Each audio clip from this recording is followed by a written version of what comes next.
Before there were cigarettes, before there were brands, there was the leaf. Tobacco is one of the oldest forms of spirit communication known to humanity. Long before modern times, it was understood as a living messenger, a way for human intention to travel beyond the visible world and return with meaning. In the oldest traditions, tobacco was never a habit. It was a bridge, not something used to escape life, but something used to speak with it. Our ancestors knew breath as spirit itself, and smoke was breath-given form. When the leaf touched fire, it awakened. When guided by breath, it carried thought into the unseen. In that moment, intention became vapor, and prayer learned how to rise. It was never about getting high. It was about clarity, connection, making the invisible visible. That's the memory the leaf still carries. Radio Cigars. Radio Cigar. Radio Cigar. Radio Cigar.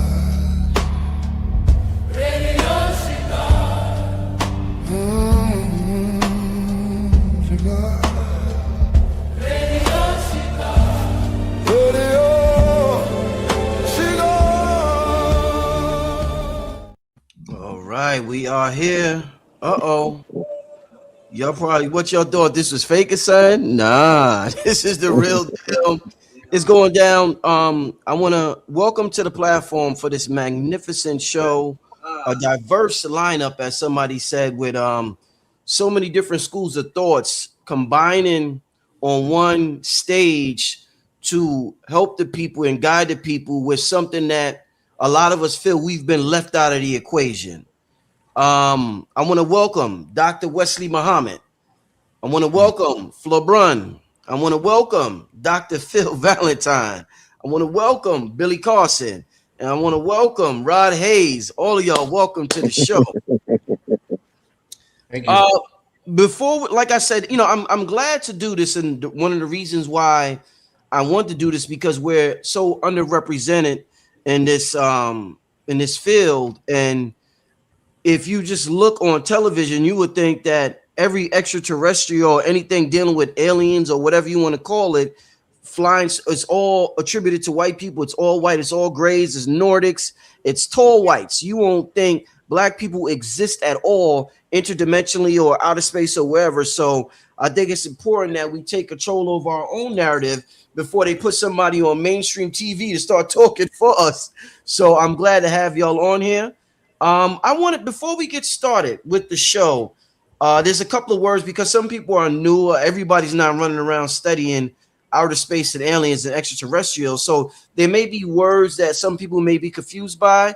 I know with the 3-Eye Atlas, a lot of people I know didn't quite, just everyday life, they didn't know what interstellar meant. So I don't need everybody to answer, but if somebody or a couple of you want to explain just a couple of definitions before we get started. Interstellar, interdimensional, and hyperdimensional. If we could just explain what that is real quick before we get started, because there's been a shift in the alien narrative from outer space to interdimensional in the mainstream. So can somebody just real quick? That sounds like Dr. Billy Carson's area right there. So we'll let him take the lead. Go ahead, Billy. Well, you have interstellar. So interstellar, you're talking about traveling between stars. And star systems within one galaxy, right? Mm-hmm. Intergalactic would be traveling between galaxies. Interstellar, you're traveling between stars. So, for example, we know, according to the Dogon tribe out of Africa, the Nomo came here from a star called Sirius B. And so that Sirius B star is, I don't know the exact amount of light years, maybe 6-7 light years away, whatever it is.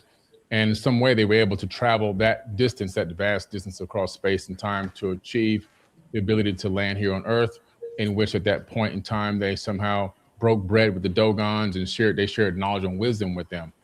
And also the Zulu tribe as well has the same story. So those two African tribes in some way interacted or engaged or were engaged by our star brothers, or maybe the ancestors of those two tribes were the actual star brothers, right?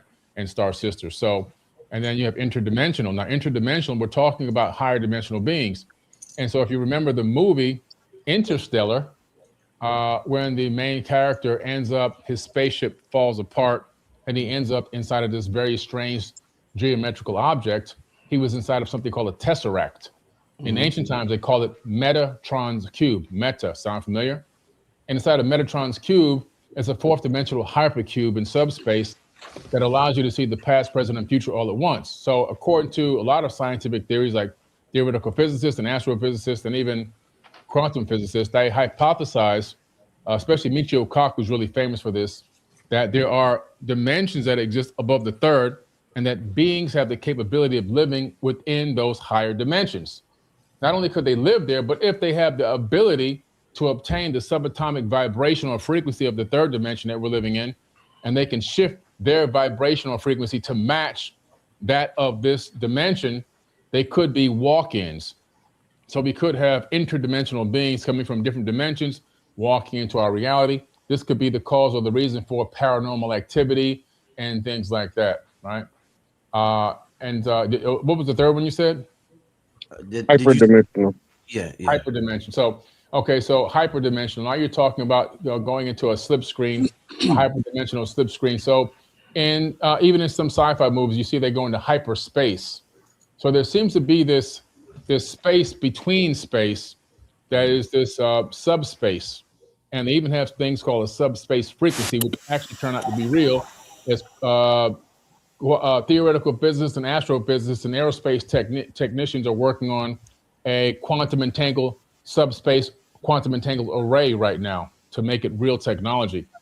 And so in this in hyperspace, we have this space in between the folds of time and space that allow you to slip through much faster. It's almost like an Einstein-Rosen bridge, where space can be bent and you can make a shortcut between 2 points in space and time. But there's also something called hyperspace, which is very similar but not exact. And supposedly, in that field of space, you slip through the inside areas between two solid areas, or two areas where the fabric of space is folded. So, indeed, that's as far as my knowledge goes. Indeed. Thank you for that breakdown. Like I said, there's so many people that are new to this information and they haven't studied the Delbert Blairs or the Malachi York or the Zachariah Sitchin or whoever may, or the Most Honorable Elijah Muhammad. So a lot of this information is new to them. So I'm glad he was able to give those quick definitions. I want to start the show because a lot of people with what's going on currently. We have two things that are huge in the news right now. We have the Epstein files that a lot of people, for some of us, Dr. Valentine has talked about these things for the last 30 years. But for some people, they are utterly shocked at what they're hearing. And then we have this alien disclosure thing happening, which what Trump said. And a lot of people feel as though the alien disclosure might be a distraction from the government finally being exposed for who they are with the Epstein files. What I want to start out with asking y'all is the alien disclosure actually a continuation of the Epstein files? Because as Dr. Valentine said, the people running the show ain't even human in the first place. I hope I'm not misquoting him. So is this the Epstein files that we don't even know that we're getting when we're talking about alien disclosure and aliens running the government? So y'all can start out one by one, whoever wants to start first. Well, I mean, I'll tell you this. Elder, do you want to start, Dr. Valentine? Do you want to start it off, Elder? Well, thank you. As I mentioned your name. Well, yeah, the disclosure happened a long time ago. It's just been under. There you go. And I've been privy to it a long time ago about extraterrestrials, but the extraterrestrial we're talking about were actually interdimensional. Extraterrestrial just means that there's a landmass that is outside of our bubble. So as far as planets are concerned, my trajectory after studying it for the last 45 years is that there's no planet to go to other than another enclosure or another terrarium-like interdimensional pathway bridge enclosure like ours, but on a whole other consciousness scale. I was given that by a gentleman, old white gentleman in Central Park, where he gave me some information regarding something called, I don't know whether or not it's as valid today as it was back then, but what it led to showed me that my doubt at what he had showed me now what's really going on. The real deal that we have to worry about is the interface between technology and humanity. The real deal is that there are alien factions that are putting us together, pitting us against one another. And they are doing that in order to get us to essentially fuse or to become one with what we call today AI. These are the stepping stones towards us becoming interfaced and interfused with an alien presence called the Animus. The Animus, as you mentioned, as you see me mentioned it back in New York about 10 years ago, are an entity that grew from out of intelligence, artificial intelligence, and the race of the people essentially gave up their spirit card, so to speak, their biospiritual card, and went directly and totally into this artificial blending of technologies, and they lost the contact with source. Now, these entities are so far advanced in technology that they come along different timelines for different human developmental consciousness timelines and time streams, and they interface with these biological entities to essentially evolve. They cannot evolve back to source because they lost that contact. And so the interface with technology gives them a sense of going back and linking with source. Now, I'm not going to go into it now, but when I do get a little more time, I want to Right. speak about something called the Project Ancient Arrow, which is this old white man gave to me, this folded up piece of paperwork that he's been carrying on with. And I'm going to speak to how the project itself and stargates and everything and how they really work. And this information, of course, I talked about a long time ago. I don't know whether or not people are ready to hear it, but I said it, and now I can give more clarity to it. And so Indeed. I want to give the floor up. I'll just let you know that everything that we think we know, we don't. Anything I thought I knew, I didn't. And so I've put to rest everything I thought I knew. And that opened me up to more knowledge and information that was much more obscure. And I got away from the storyline that has been given to our consciousness time zone. That's actually a fraud. It's the matrix causing us to think a whole other way, think into a methodology of thought that has nothing to do with what reality really is. So Thank, I'll just surrender that moment. And thank you, my brother. mhm. Anyone would like to add on next? If I may, Yeah. first, greetings to this whole panel. It certainly is an illustrious panel. I have to start by greetings to my dear brother, Dr. Phil Valentine. We, as I shared with Brother Rich, I have you in my phone. I believe and would hope I'm still in your phone. And over Yes, the sir. years, we spoken, but we never had the opportunity to engage. So Mhm. I'm honored to be on a panel with you, my dear brother, Brother Billy Carson. I have not known of you as long as I've known as my brother, Dr. Phil Valentine, but I have great admiration and respect for your work. Dear Sister Flora Brunn and Brother Rod Hayes, I am getting to know you, and I'm sure by the end of this discussion, my admiration for the two of you, God willing, will grow as well. So, with that being said, um, this modern disclosure regime, which you, dear brother Rich, are calling alien disclosure.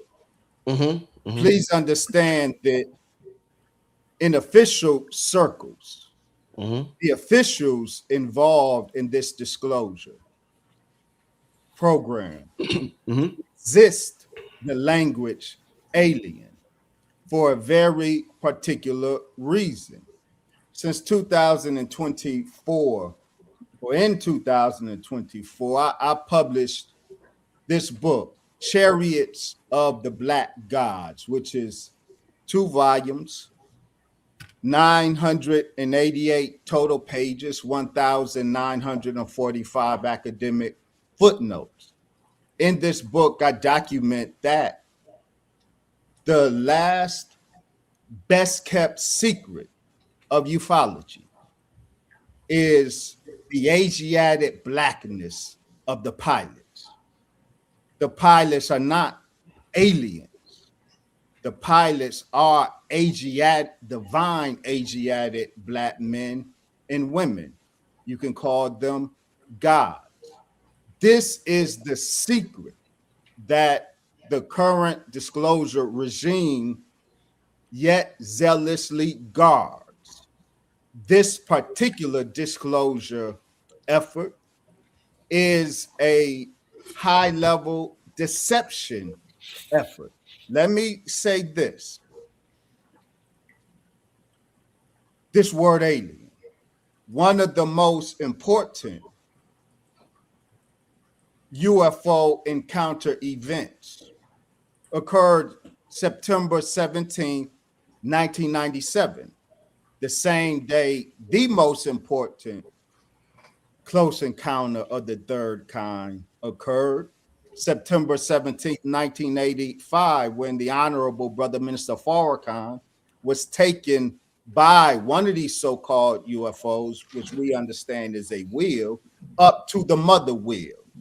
But on that same day, 1997, the president of the Russian Republic of Crimea, President Carson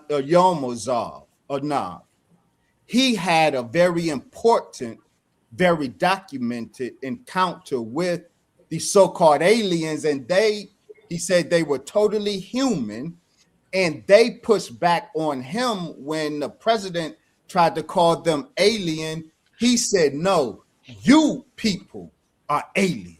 Wow. White people are alien to this earth. So we are not talking about, when we talk about the UFO phenomenon, we're not talking about an extraterrestrial phenomenon. That is part of the government disinformation campaign. As I land this plane, I want to say this, that I'm sure will probably rage bait most, if not all, of my co-panelists.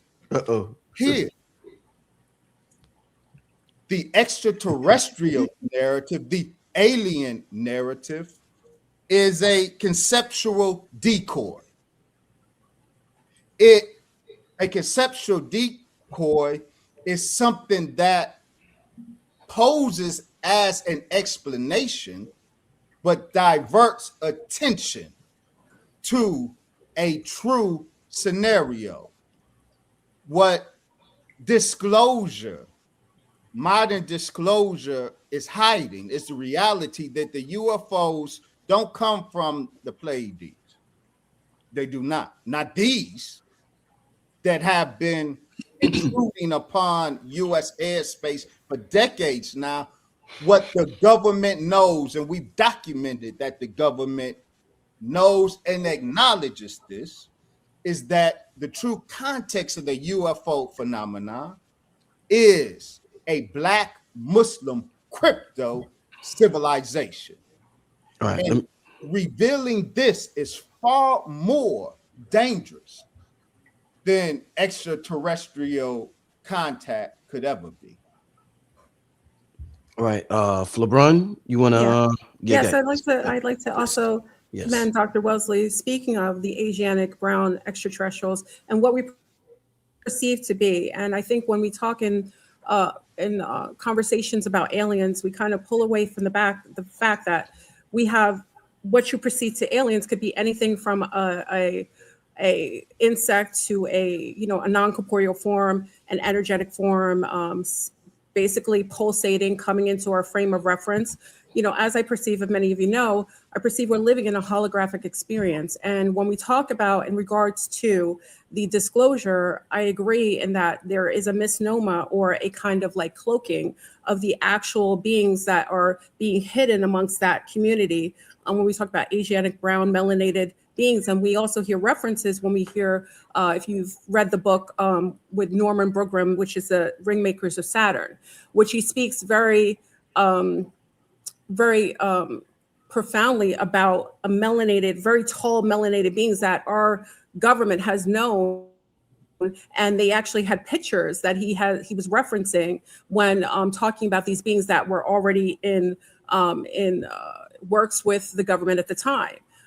Many people don't realize that you are having an interface with specific beings depending on your frequency. And when we talk about disclosure, you're speaking about one aspect of disclosure that's a narrative that's probably being covertly engineered or totally constructed by one aspect of the government, whereas people are having interface with different non-corporeal and corporeal beings energetically, telepathically. Many of your novels, your books are also influenced by some non-corporeal beings that are kind of phasing in a kind of telepathic influence to zest or influence some of the population here. So I really agree that we have actually what you perceive to be interdimensional, or what could be referenced as cosmonauts that are here, that they have bodies, that they have, I think the EB on the dark side of the moon, we can kind of debate whether that was real or not, but it was a reference to an Asiatic woman with coiled hair, darker skin, that was likened to some of the references in past interfaces with people who've had contact. That has been interdimensionally traveling here and has been referenced in historical conversations. So I think there's a cloaking of I think there's a co-opting of the conversation about aliens, and I think there's only one narrative, whereas I'm a contactee. I was under the tutelage of Dr. Delba Blair, and my references were to melanated women with coiled hair that had been interfacing with us and with many women. And I think the reason why they co-opted women, especially women of color, with religion is because that was a big group that was matching a frequency of certain interdimensional beings that was being contacted, previously. So in order to kind of take over that narrative, we kind of would use the language, Holy Spirit. A lot of the women use that when they may be, in fact, having contact or being zested or interfaced with beings that are non-corporeal, kind of phasing in telepathic messages, interfacing with that particular group. And we consider that, a lot of times it's reference to being religious or hearing the Holy Spirit, but really it's probably some form of interface or intergalactic telepathic messages or influence of others. Yeah. So I think we're not going to hear that from our government. Very interesting. Billy, Rod, you want to close this question out? So the question you started out with was the Epstein files a cover up for the UFO disclosure? No, are they one and the same? Because this is actually part of the Epstein files. Because part of the Epstein files is that humans ain't even running this shit at the end of the day. So yeah.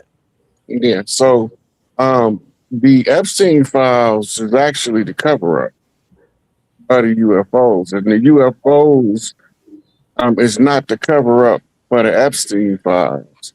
They rather to tell you that your government is a group of elite pedophile cannibals than to tell you that the mother plane is sitting right there over the Gulf cloaked. They'd rather tell you that we gonna start World War III than to tell you that they got a whole military base in Florida full of what I call Black Adams, sons of Inky. Right? These are the ones that Elijah told y'all that they ain't like us. They're a little bit stronger because of what they have to go through to be on the mother plane. They're a little bit more upgraded than we are. And they about to find all this out when they finally come with the full disclosure. The Epstein files is the carrot on the stick to divert your attention where they want it to go. So they rather confess all that foul stuff than to tell you the truth about we was already here. They'd rather tell you all that foul stuff than to tell you that the upper elites have been knowing about these people since Elijah first told them. If you keep pace with from the time Elijah Muhammad told them, and now at the advancement of just technology as they tell it to us, you said all of the existing history and prehistory before then, we didn't have none of this technology until they heard Elijah Muhammad talking to some people that came from the mother plane, eavesdropping on him through his FBI contacts. So they want to know what the messenger doing. He wasn't hiding from them. They want to know what the minister doing. He ain't hiding from them. But now they about to find out what them people on the mother plane doing, because they ain't gonna be hiding too much longer. They just waiting on the wake up to resonate through the people in significant number to reach critical mass at the 100 monkey effect. Indeed. Right. All right. Billy, close it out for us, my brother. Yeah, I like everyone's perspective on this whole topic. And there's one thing that we're all right about. And I tend to think that we're seeing so many different possibilities happening at once in terms of where some of these beings come from, where some of them hail from, interdimensional, multidimensional, under the ocean, ancient Black people that are here. One of the things I've been quoted in saying in many podcasts over the years is that one of the biggest secrets that they don't want people to know is that in some of these UFOs, there are Black people flying them. And the goddess so eloquently brought up, Norman Berggren. I think I might have been one of the first people years ago to post about him, not the first, but one of the, back in like 2012, I believe, to post him online where, in an interview that he was having, talking about Black people stepping off of the UFO across the crater from where Apollo 11 was and looking and observing the actual moon landing. And that was just one of many things. Of course, you brought up the Rings of Saturn. A very expensive book. If you can get your hands on it, it probably costs about $2,000 now. It was written by Norman Berggren. Now, his resume is down the street and around the corner. We're talking about a guy that's one of the original founder of NACA, one of the top aerospace scientists at the time in the world, and had access to everything, had top secret clearance. So when this guy speaks, you have to listen to what he's saying. But when you go back into ancient text and you start looking at some of these texts, you start discovering something really interesting, that even though they depict a lot of these beings to be Caucasian in nature with British accents on a lot of these movies and so forth, these sci-fi movies, a lot of them are actually, the name itself is a secret and the code and the key to telling you who they were and what color they were. For example, Krishna means the dark one, and that's in the Mahabharata and the Ramayana. So now we're talking about Indian text referencing Black skinned people. The Rama is also a dark man. And the reason why they're significant, goes back over 2,500 years. And according to the text, they had access to the sky ships, the flying cities that they would fly in. Now, when you see a flying city, if a person has a limited knowledge of words, right? Limited knowledge of words that in the modern terms, modern idiom, they might utilize that understanding or that phrasing to describe what we would call today a UFO or a UAP. They saw something so massive flying in the sky that they call it a flying city. They even went so far as to say that these flying cities went to war against each other in the sky above them. And so we have the Rig Veda, and in the Rig Veda we have some of these people as well. These are the dark-skinned ones. The They call them the charred-faced people. And it was the battle of the 10 kings, which took place in where? It took place above the Earth's atmosphere or in space or in the sky. So we have these battles again. These battles much later became the battles that we know as the battles in heaven in the biblical text, and other texts kind of parallel that information. But the original text is talking about these people. Then you have the Malua people out of Sumerian. So you have black Sumerian. I know that the Sumerians are often depicted in a lot of texts always being Caucasian, but you have the Malua, and those were the black Anunnaki beings. So they had black Anunnakis as well. The thing about them is they had black skin or dark skin, but they also had, in some cases, blue eyes that shine bright as diamonds, and sometimes they even had blonde colored hair. If you look at the people of Melanesia, you'll see people darker than me with blue eyes like ice and blonde hair, just like any person walking down, a white woman or a white man walking down the street with blonde hair and blue eyes, but they're darker than me, and that's their natural complexion and their natural eyes and hair. Could they be genetic offspring of some of these ancient quote unquote gods or people that had this advanced knowledge? And that's just the top. You know, Herodotus, one last one. Herodotus talks about the Ethiopians. These people were, again, black people that had advanced knowledge of what we would call nowadays ancient technology. And of course, we had the people of Kush. So these people are talked about and described through all ancient texts all over the place. We just have to have the eyes to see and the mind that wants to ask the questions and the intelligence to go and do the research. And we can come up with the answers very easily and very simply. And we begin to see that the story that's been painted on a lot of the mainstream screens is not the exact story that has happened in the ancient past. That one of the biggest secrets being held back from the world is, and probably why, in so many cases, if you look at, and I'll wrap it up with this, if you look at the man of color, just in America alone, forget the world, just in America alone, we had to go through so many hoops and hurdles, redlining, discrimination, slavery, unfair political and judicial systems. We didn't even get, if we were in the army and military, we didn't even get our retirement fund until after some time. It was only allowed for white people. So we went through all these things, but yet and still, we still have battled through and succeeded past all those hurdles. Why is that? How come we're still here? How come we're still in a state where most of us are beginning to really thrive now as we're beginning to remember who we truly are? Well, that's because we have this in us. We have that DNA in us. And imagine if there was an even playing field the whole way across. Imagine if it was never offset where we would be. And they know that. And this is why they have to keep it a secret. Because in anything that we get involved in, we excel at a very high level, at an elite level. The majority, probably 70% of the inventions that exist in the world were made by black people. Yeah. The mind of a black man is something very, very special, innovative, futuristic thinking. Everything from Wi-Fi, internet, GPS systems, AI, computers. I mean, the list is almost infinite. And so we have something special about us. And I think it links back to our ancient heritage with these advanced beings that in some way engaged mankind in the ancient past. And the way you ended it, what you said, Doctor? May I add a single detail to the offering by Brother Billy? Yeah. In particular, this phenotype, black skin, blue eyes, is very important. In May 1981, the Russian craft Salyut-6, manned by Vladimir Kovalyovnik and Viktor Savinik, they encountered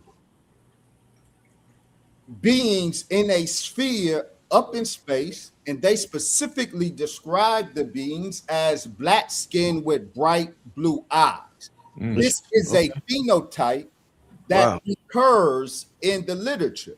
Remember, Cheddar Man, supposedly the earliest European that has been genetically mapped, in the genetic map of this ancient European, 8 to 10,000 years old, revealed that he had black skin and blue eyes.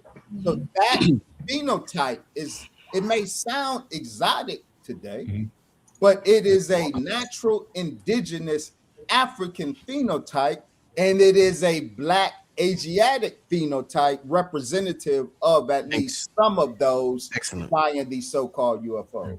Excellent. Thanks for adding that on, Dr. Wesley. I really appreciate that right there. And Runoko Rashidi has some good material on that as well. I want to, like I said, before I get to the next question, because I want to play something real quick. Imagine, it's kind of, the world is built where they make you think you're going crazy. So imagine if I got the sister Flabrun on here tonight. She's one of the females that's on my channel, a contactee, and she's always talking about UFOs. And so I had to, there's no way I could do this without the queen. But imagine if I didn't, for 2 years, do a show and I had absolutely no divine feminine energy on the show. I thought you brought her on to make me blush. Oh man, there you go. So imagine if for 2 years I had no representative of the divine feminines on here. Then if somebody asks me why, my reply is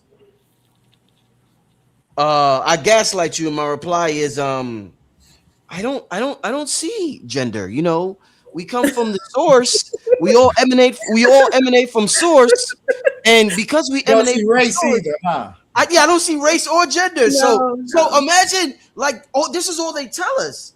But it's easy to say that when everything looks like you. When everything looks like you, it's easy to say that. But I guarantee you, they came on my channel right now, they would say, "Oh, that's a black channel," because it's all black. This is not a black channel, but they see black faces. So imagine how we feel when we see all white faces. We think the same thing you would think when you see all black faces. So we are forced to use words like black. They don't have to use words like white because everything is already all white. So it makes you think they're not thinking about race, but they are, because it's already all their race. So this is why I'm not here to gaslight. I'm here to resurrect all of humanity in the most ancient of ancient souls in humanity. And I want to bring up this clip right here. I had it, and these are, hold up. Give me a second, fam. This is going to be a good one. Hey, listen, we've been here so long, wasn't no here until we built it. All right, hold up, y'all. Paul, today I am going to be talking. All right. Yeah, here we go. All right. Let me know if y'all should be able to hear this. Yeah. Paul, today I am going to be talking about the work of Nigel Kerner. Now, Nigel authored his first book. And just to give you some context, there's so much talk within the extraterrestrial alien community about genetic splicing, genetic experimentation, whether it's Zachariah Sitchin, Dr. Wesley Muhammad and Nation of Islam talk about the Yaqub theory.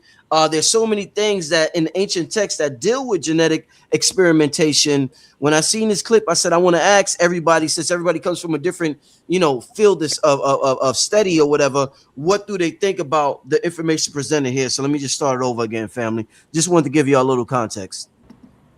Paul, today I am going to be talking about the work of Nigel Kerner. Now, Nigel authored his first book in 1997 entitled The Song of the Greys.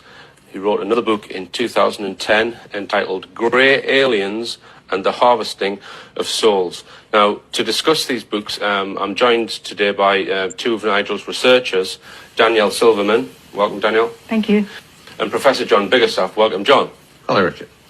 Given this scenario and what Nigel hypothesizes is that really in the same way that I mess with organisms on plates, that these guys were messing with us as a species, really looking for advantageous genetics. They only care about whether they can mess with our genes more efficiently. And it turns out that the molecule melanin, actually, when we mess with genetics and stuff, one of the ways in which we can do it is to use things like ultraviolet light to actually splice the genes in the cells and actually alter the genetics or to get things to, things we put in to actually take, so that we can almost microsurgically implant them in the cells. The thing is, if these cells have got a lot of melanin in them, it's a dark pigment, it tends to absorb that light and diffract it and turn it into vibrations, etc. And then the light just doesn't get where it's really supposed to go. And faster if deliberately put in there.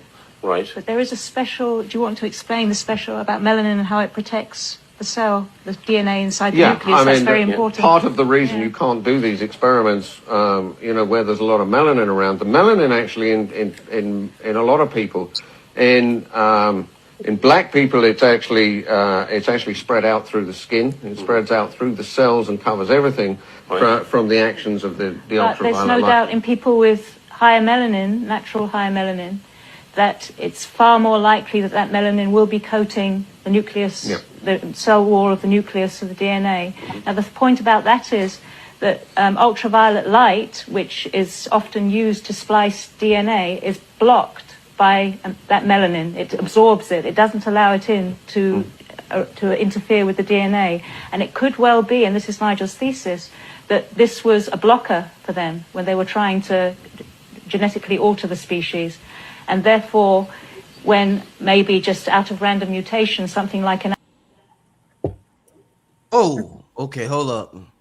So That's a hold great up video. now. I got so much to say about that. Hold up, I know. So you're gonna go first, LeBron. Hold up now. We got some researchers.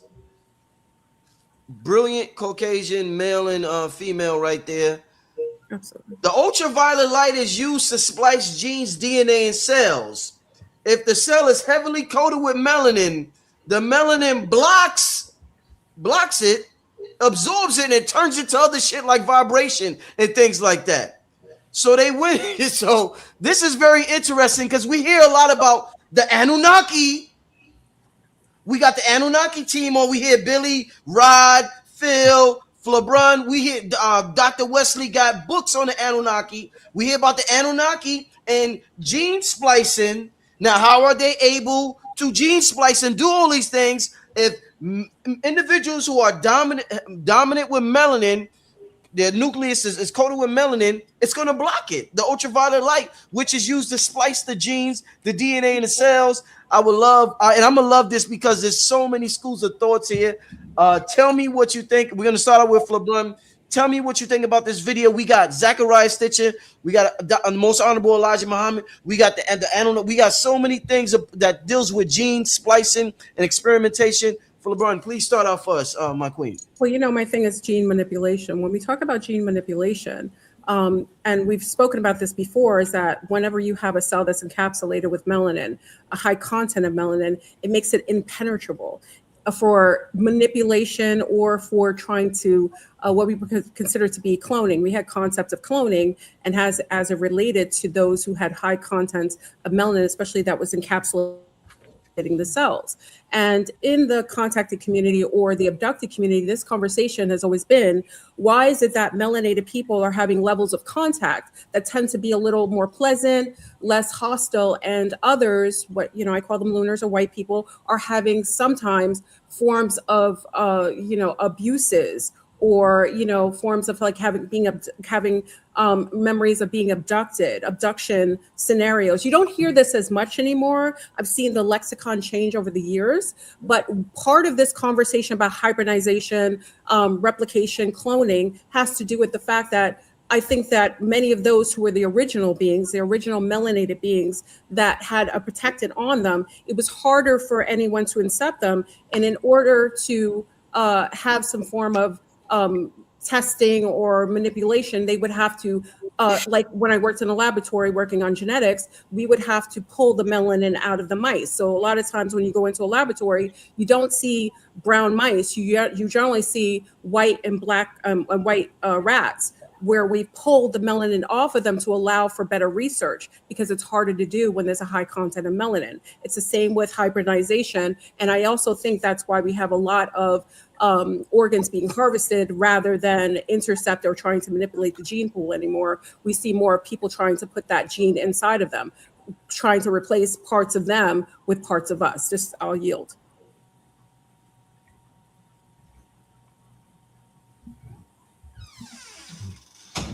Who? Yeah. Powerful.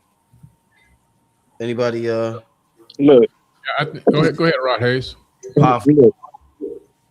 Melanin in its raw form, it can transmute radioactive light into an energy source. Melanin by itself is what you call autosentient.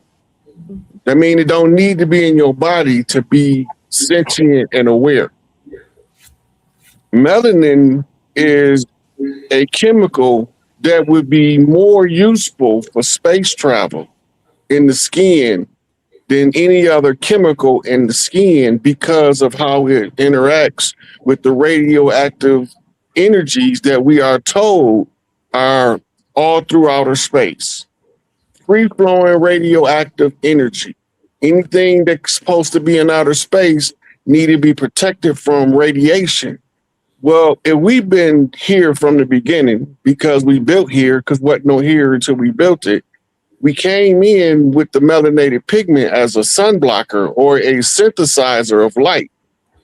When we talk about gene splicing, there's scar tissue on the genes that tell you somebody was splicing genes. There's dampers on the cells that tell you somebody was messing with the genome.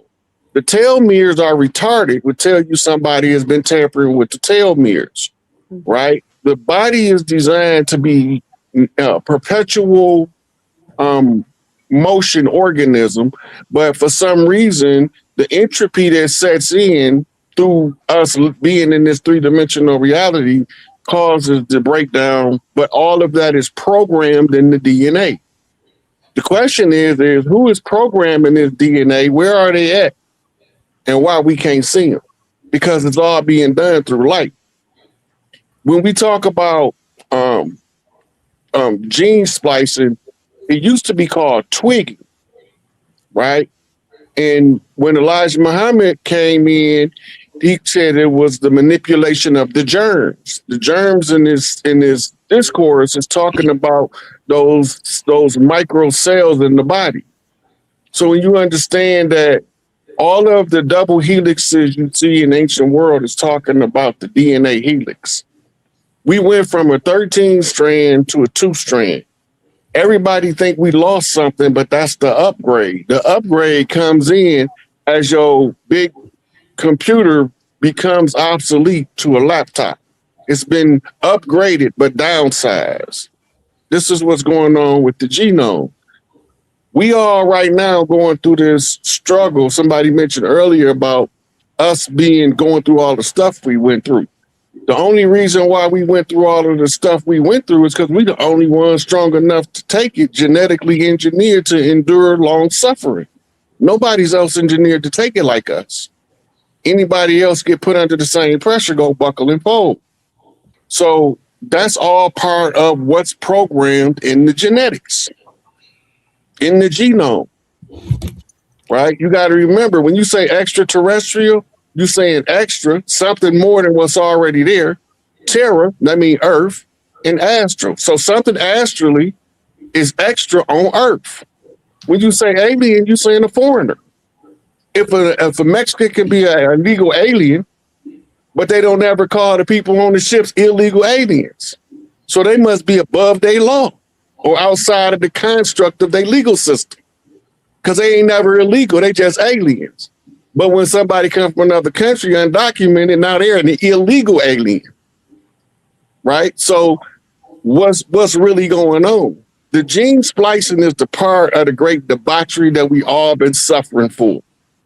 Some rogue scientist decided that he was going to go into business for himself and make a group of people that he felt was superior to everybody else. And he was going to give them people the power to rule over everybody else. And all the time, he looked like us. So when we talk about the grafted devil, we forget about the grafter. The grafter was the devil before the devil was grafted, because he had to be the one to come up with the devilish idea to produce these demons. That's right. And he looked like us. Absolutely. Don't be fooled. He left his scientists in charge because they couldn't do the science on their own. Einstein didn't tell us how to make an atomic bomb. Lloyd Quartermain did. But they always talk about Einstein's theories that gave them the science to produce the atomic bomb. But they don't never tell you about that scientist, Lloyd Quartermain. Look him up. They couldn't have done it without him. because their minds can't 3D holographically project mathematical formulas into a constructed idea of a three-dimensional apparatus. It don't work because the right brain has been stifled. You can't just have intelligence alone. The father brain got to work with the mother brain in order to have actualized multi-dimensional intelligence. You can perceive in holographic ideas in your mind to put in, just like Nikola Tesla did. We are capable of it. So they deliberately miseducate us so we never use the things that would liberate us from the miseducation. Let that sink in. Indeed. Powerful. Powerful. Who want to go next? I mean, I want to feed off a little bit what Rod Hayes said. Before you say something, I just want to say one thing. Go ahead, I just man. want to say, oh shit, this is good, y'all. And I've been trying to be professional tonight. I've been trying to be professional, and I say, oh shit, this is do y'all hear what they? Do y'all hear tonight? This is amazing. I just want to say that. Go ahead, Bill. This is good. Go ahead. Yeah, no, this is phenomenal. It's an honor to be on this panel, and I didn't even know about Fleur Brun. I gotta get you on my podcast. All y'all got to get on my podcast, but I definitely, because you got to have more feminine. We need more feminine balance out here in this field, in this industry, and in this genre. So it's an honor to be on here with you, and to hear that your experiences and everything else is really intriguing. But what Rod Hayes was talking about, with space travel, with melanin. So melanin, it reduces ultraviolet damage into cells and DNA. It actually protects the DNA. So Rod Hayes hit it right on the head right away when he started talking, because what he was saying was, when you start looking at, for example, Mr. Muhammad started talking about, well, hey, we had these people who showed up. They said that they were black. They said they had blue eyes and everything else. We had Norman Berggren that Fleur had mentioned, talking about black people getting off of this ship and across a crater on the moon. For Norman Berggren, he talked about that. But then, well, why black? Well, because we know that excessive amounts of melanin protect the cells in the body, and specifically the DNA from unraveling from the UV radiation. And what's one of the biggest things that exists out there, the biggest damage is the radiation. And so you need radiation protection. It only makes sense that most of the people traveling through space and distance through space would have darker skin for protection. And if they didn't, they might even genetically modify themselves to naturally have darker skin, just to be a spacefaring race, a race of people that maybe live most of their time in space. It would make sense that they would have darker skin. I don't know if anyone in the live chat has ever heard about red light therapy. It's a biohacking technique. Have you heard about that, Rich? Yes, I have. Yes. Okay. I have a red light therapy infrared sauna. Now, the most important thing about my sauna. How much is that, Billy? Real quick, how much is that? The Mine's is big because I'm 6'4", so I have the biggest, like $48,000. Okay. Wow. You can get smaller ones, just like the lights by themselves, like probably like $800 or something. But I'm just like complete enclosure. And so the red lights come on, but I don't get any benefit from the red light because of my skin tone. So the darker you are, the less the red light actually works on you. What I have to rely on in my sauna, I rely on the near and far infrared, because the red light for melanated people, it bounces off or it becomes absorbed and it turns into heat. Okay. So once again, we're seeing this just with regular, basic, everyday science that we know exists. And when I first was into learning about biohacking and this red light therapy, the person had invented some of these red lights is the one who told me you have to use infrared mode. And I said, why? He said, because the red light's a waste of time. It's just gonna, your melanin is not gonna let it absorb into your skin. It's a white guy telling me this. When I went and looked it up, I was like, oh my God, this is so true. This is incredible science, right? So Superman science. Some of the people flying these UFOs have melanated skin, because if you're gonna be in space for an extended period of time, you'll be much more comfortable. And your DNA won't unravel, and that's important. Right. Dr. Wesley and Dr. Valentine? If I may, I'm listening to these extremely wonderful brothers and sisters, brother and my sister Empress. Uh, by the way, Billy, that city in the sky were called Vermana, Mm. and by the Bahujan people, what they call the Hindus. Mm-hmm. Um, I have another um, way of looking at everything, space, time, and the whole 9 yards. Mm-hmm. And to me, what I found out was that melanin is not a pigment. It's not just a protector. Melanin is an intelligence. And because it's an intelligence, it's the black goo. It's been talked about as the black goo that people doesn't talk about, dark matter consciousness. When they talk about everything came from the darkness into the light needed the darkness to go back into in order to consolidate on the material level. And contrary to what I had first learned, we don't have 12 or 13 strands. We have 22. And those 22 were represented in the 22 letters of the so called Hebrew alphabet.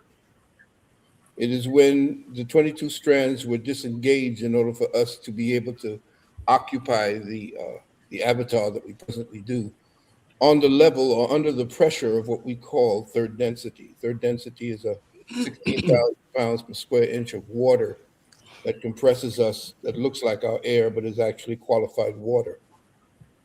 I also wanted to make mention that the reason why they want the stargates is to find out why it is that melanin is the only one or the only people with melanin can actually operate and use the stargate safely. The stargate is set up in such a way by our technology or the old technologies because down into the very microscopic as well as micromolecular levels of our bodies, that has a radiating factor. Your DNA and the microscopic bosons, nuons, and everything that constitute your atomic structure. It radiates to the surface of your avatar in the form of your aura. That aura has essentially a light-based, computerized, and compressed download of the consciousness that you presently carry. That consciousness is what's actually calibrated through a corridor once you step into the Stargate. And that consciousness reads the aura. And the aura with the pigment and melanin tells what it is that you're going to be when you end up at the other end of that Stargate. Because white people who have tried it completely disintegrated and never came back. So what they want to do, essentially, and this is why they've been kidnapping so many of our sisters and trying to interface back with peoples of color and black.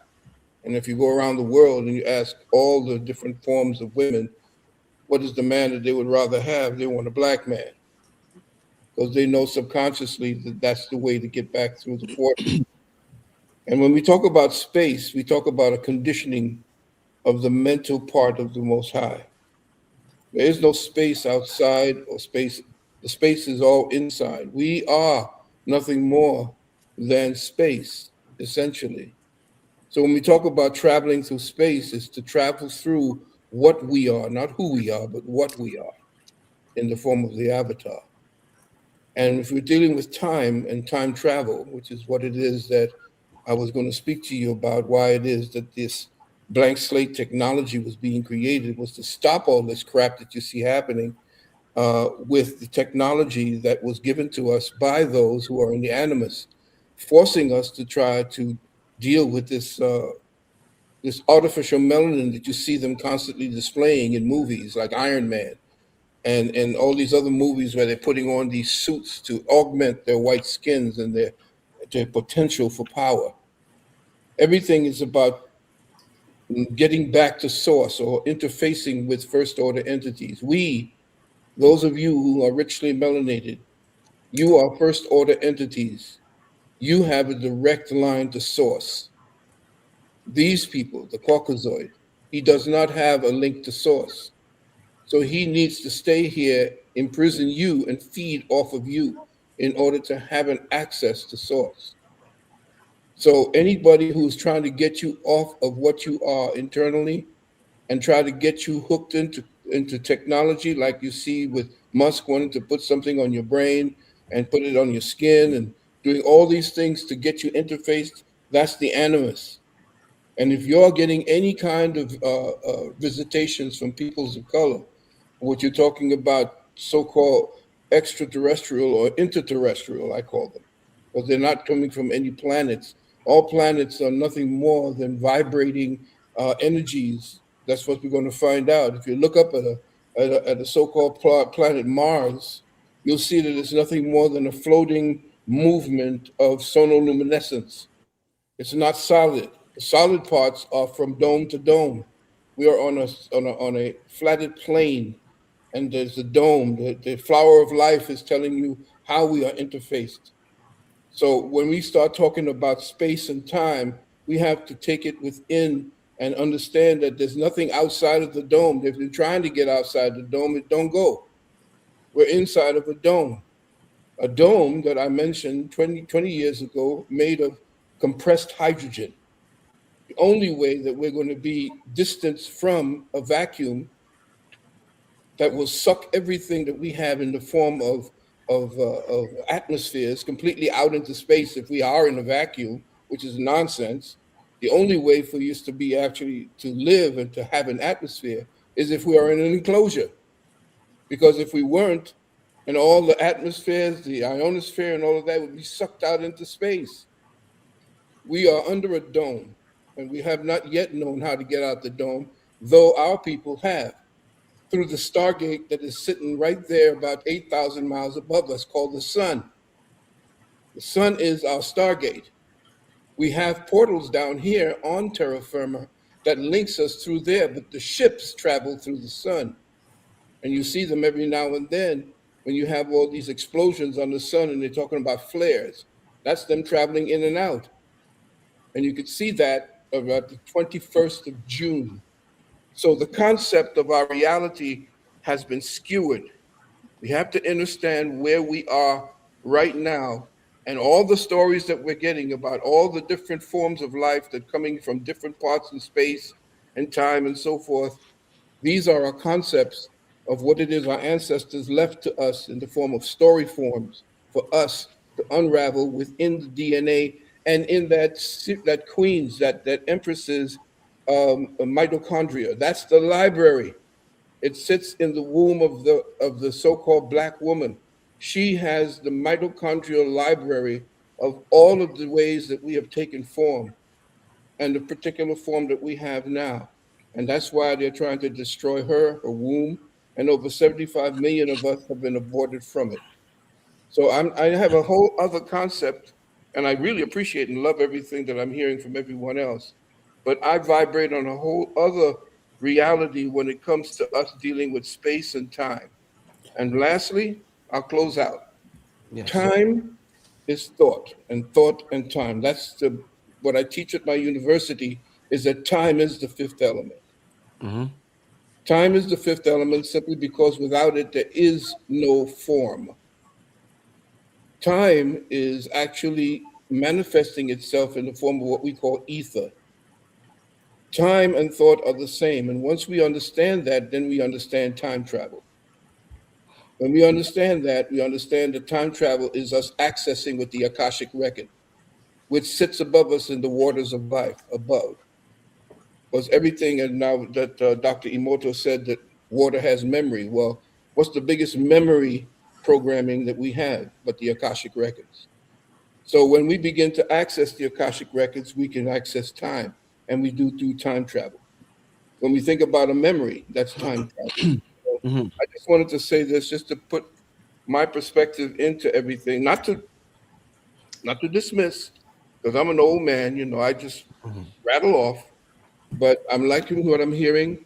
There's so many different ways to looking at things, but until we understand what true space travel is and what we are as opposed to who we are, then we will then begin to consolidate the truth about who these entities are entering through the domes to come and visit us, and using the sun as the stargate to travel back and forth between them. I yield. Indeed. Dr. Wesley, man, you got to close this one out, man. This is a powerful one. Doc with the Absolutely is I a mean, powerful there's so one. many. Oh man, Dr. Wesley, go ahead, my brother. Go ahead. I too am loving everything I'm hearing. I'm impressed by all of the brilliant black minds that are on display this evening. Just a couple points, inshallah, God willing, I can add to this great conversation regarding melanin. Yes. One of the most important breakthrough studies to me was a 12-year study by the Mexican doctor, neuro scientist, Dr. Arturo Salas Herrera.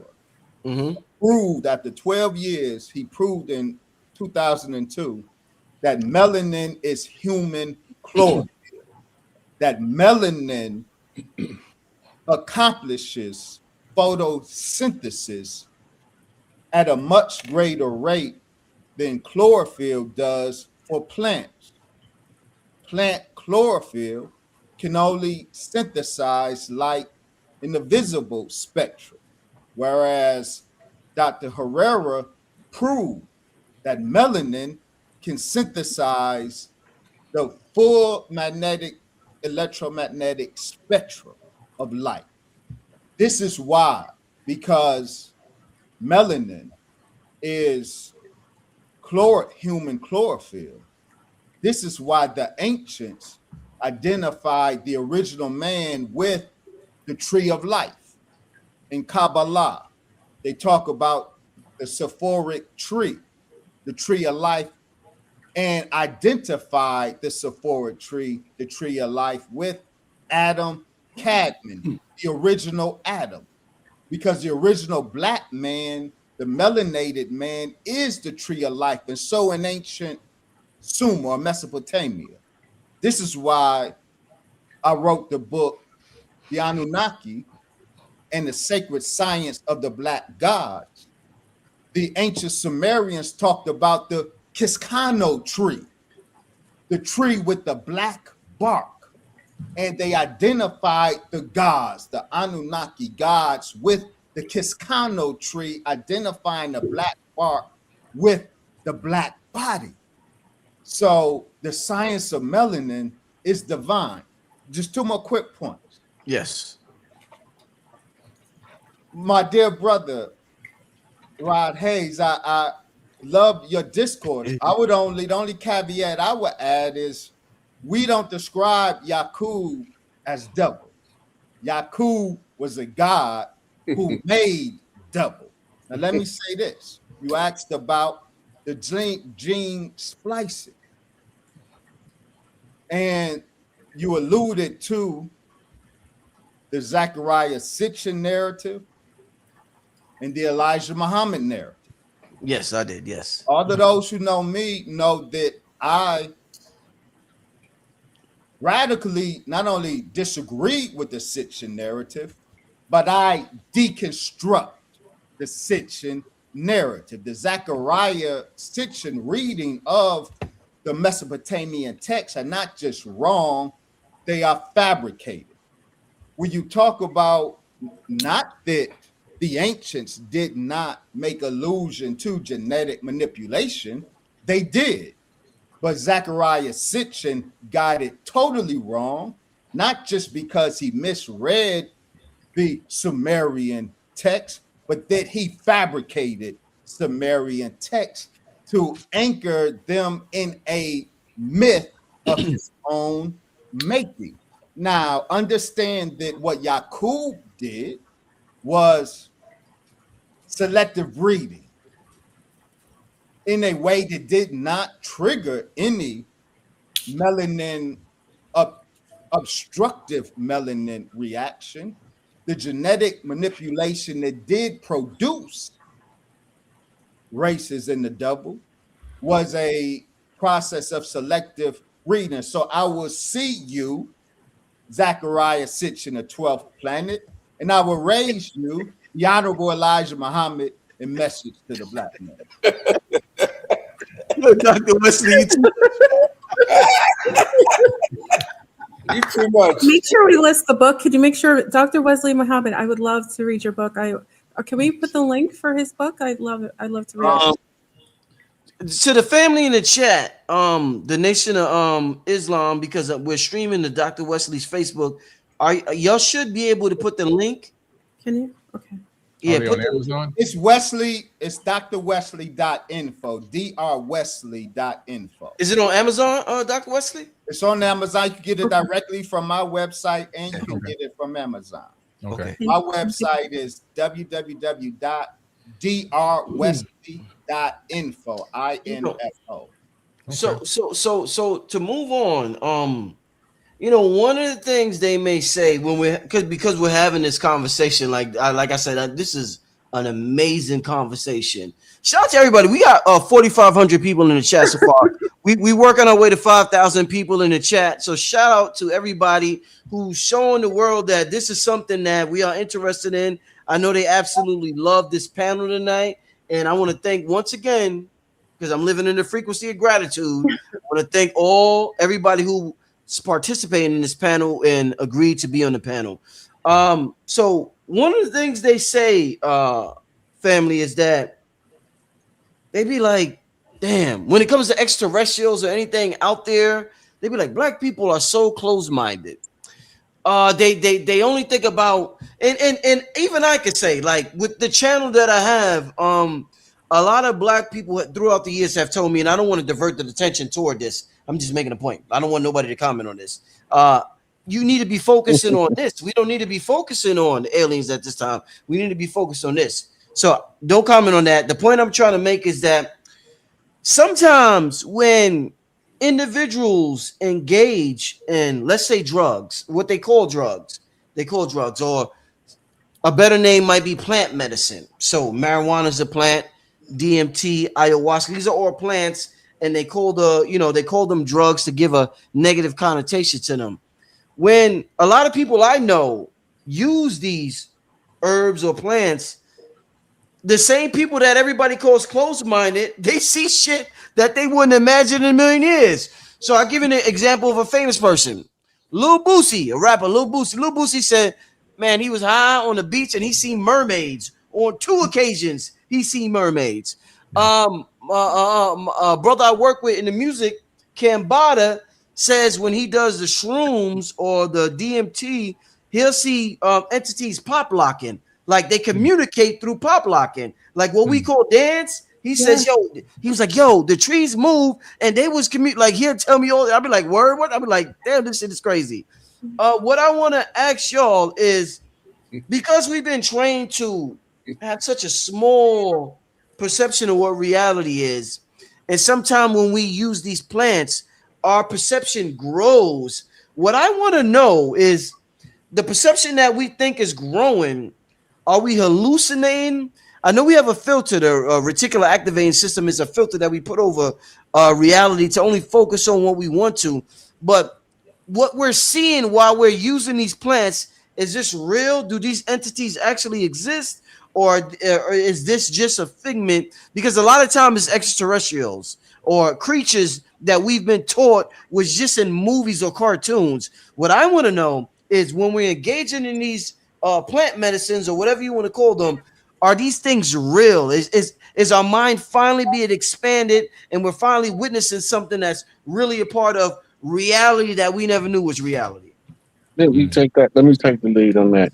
We are in the realm of infinite possibility. Yeah. In the realm of infinite possibility, all things are possible. From the perception and perspective of the individual perceiving it, it's the mind that makes it real. Remember, when you go to Hermetics, they say all is mind. That means everything that we think is 3-dimensional hard substance is really a mental projection. No hypnotized person know they hypnotized while they under hypnosis. Right? But once they break from under the hypnosis, they can still remember everything they did when they was hypnotized. The narrowing of the mind. When we look at different perspectives two people can have two entirely different perceptions of reality, and both of them be right, but we argue it to death because we not realizing that the observer makes it real in the moment he observes it. Right? We're talking about the unified field theory, all things being connected. Right. So if one person tell a story and another person tell a story, you can juxtapose them together to get another story out of the two stories, right? Because you got to triangulate somewhere. In other words, the wave have to collapse somewhere. So if you perceive it to be real, it's real as your perception. That's why some people can have scratches on them from dealing with an entity that nobody else can see because their mind made it real. It's just like Morpheus told Neo in the Matrix. Your mind is what makes it real. There's Dr.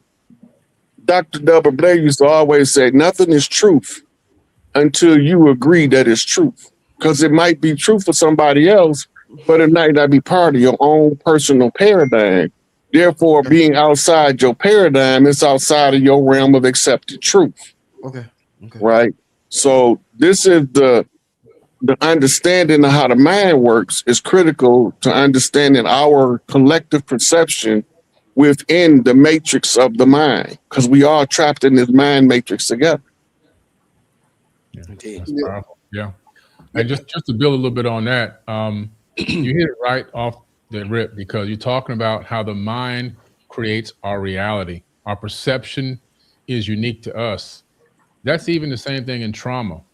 Somebody can fall down and scrape their knee, and someone can actually be beat up by someone, and their minds individually can perceive the trauma at the same exact level, which is why you can't ever judge someone's trauma. Back when we were in Vietnam, they would take the Vietnamese and they would bring them into the ones that were captured, the captured military officers from Vietnam. They would take them and they put them in this room, and they'd have a dead pig on the ground, and they'd have a hot poker sitting on a fire. But they'd also have a bucket of ice with a piece of steel inside the ice. Now, the man that's been captured, he's got on a blindfold. All he got is his sense of smell and his sense of hearing. He's tied to a post. They take the hot poker that he saw when he came in, because they showed it to him, then they blindfolded him, and they put it on the pig, and you can hear the pig squealing, you can smell the flesh burning. And then what they would do, when they're trying to get the truth out of him, get some answers like, where's your people hiding? Where's the next trench at? Whatever. Then they would take the ice cold steel out of the bucket of ice, and they would put it on the skin of the captured officer. And his skin would blister up just as if it was being touched with a hot poker fresh out of the flame. Placebo effect. Convinced him. Yeah, his mind convinced him that this is a hot poker and my skin and my flesh is burning. Even though it was just a cold piece of steel that wouldn't have done anything but just take some inflammation out of his joints. So the mind is so powerful. When I just came back from Australia. I just landed from Australia, as you know, Rich, yesterday. And I went out there to hang out with the Aboriginal elders. I went for a walk about many, many miles out into the outback with the elders, and I took some people on tour with me. And we started talking about their perception of reality. And they were showing us this sacred ritual and these sacred stones. And they were talking about how we're living in this fractal reality. That's their exact word. This is their verbal handed down history, that we're living in dream time, and that this realm is only a projection, a holographic projection from our collected data systems called the sensory perception, and that this is a projected into this realm, and we navigate this projection via a dream. It's the same thing as the fractal holographic universe theory. Right. When I sat with the Hopi tribe in Arizona just a few months ago and sat with the elders there, they have sleepy time. The same exact story, that we're living in this projected reality, that true reality exists in higher dimensions, and we're tethered to our higher selves. So when people take these psychedelics and have these out of mind experiences, the veil, I believe, is being lifted, and they're able to see into other realms and areas where normally we're closed off, because the mind is designed to keep us safe. A human being can only see less than 1% of the light spectrum. We can't see gamma rays, X-rays, ultraviolet, multispectrum, all these different light frequencies and wavelengths. And so if we could, we'd probably go crazy. If we could see microwaves, we see our microwaves go into our cell phones right now. We'd be distracted. But when you take some of those plant medicines in some way, it seems to open a person up and peel the veil back so they begin to see what real reality looks like. We think we're experiencing and seeing reality, but our sensory perception system is so limited. We're only getting a sliver of what really exists. You're right on point, and this is the beautiful part here. There is a substance that we create right at the point of death called L-dimethyltryptamine. Mm-hmm. This is what they use when they try to torture the children to get the adrenochrome. But N-dimethyltryptamine is triggered by psychotropics. But here's the deal. Our eyes are essentially absorbers of light. And we are absorbers not only of light, but light as experience, light as form, and so forth. But when we take the psychotropics and we trigger the N-dimethyltryptamine, our brain now becomes projectors. And most people don't know that memory is made up of two things. The chemistry created at the point of the experience that created the memory, and the emotional signature that is attached to that chemistry when the memory is being made. Once you essentially are taking N-dimethyltryptamine trip, so to speak, and you take the psychotropics, the brain becomes, or the mind, as we say, the brain and the mind become projectors. The greatest influences, like you're saying, the brother saw dancing and so forth with hip hop. Right. The memory engram that is projected outward from the brain, that is what the ancient shaman used to use when they would go into a psychotropical, phase of the mind, when they would go into meditation using psychotropics, the mushrooms, ayahuasca, and so forth. What he had done at that particular time is because the brain and time are connected to thought and so forth. What happens at that point is a suspension of thought, and then the L-dimethyltryptamine, which essentially is what causes, for instance, when you see a lion take down a deer, the deer fights and all of a sudden seems to surrender.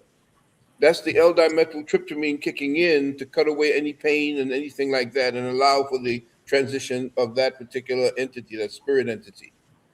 But what happens when the shaman is taking that psychotropics, time then stops because his thoughts no longer operate on the same frequency as when his avatar is dealing with mundane reality.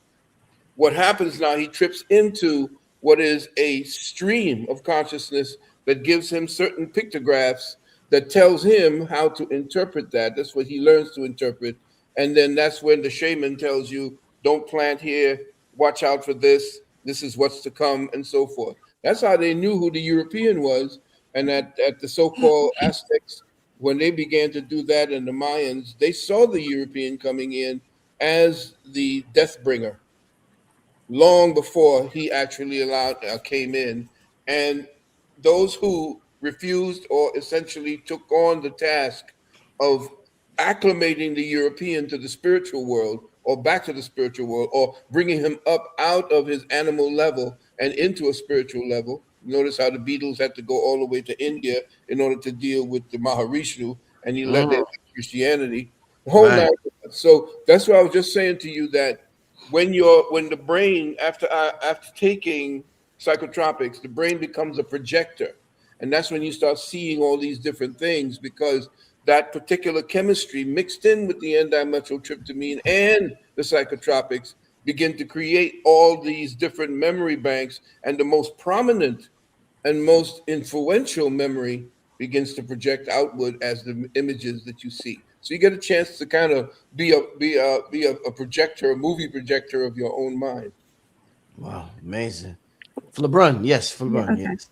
And there's so many great points, and there's so many notes that I was taking, but I wanted to say this, our reception creates our perception and how we receive things. The frequency, what we're resonating with at the time, allows for a grander or wider or more limiting perspective or perception.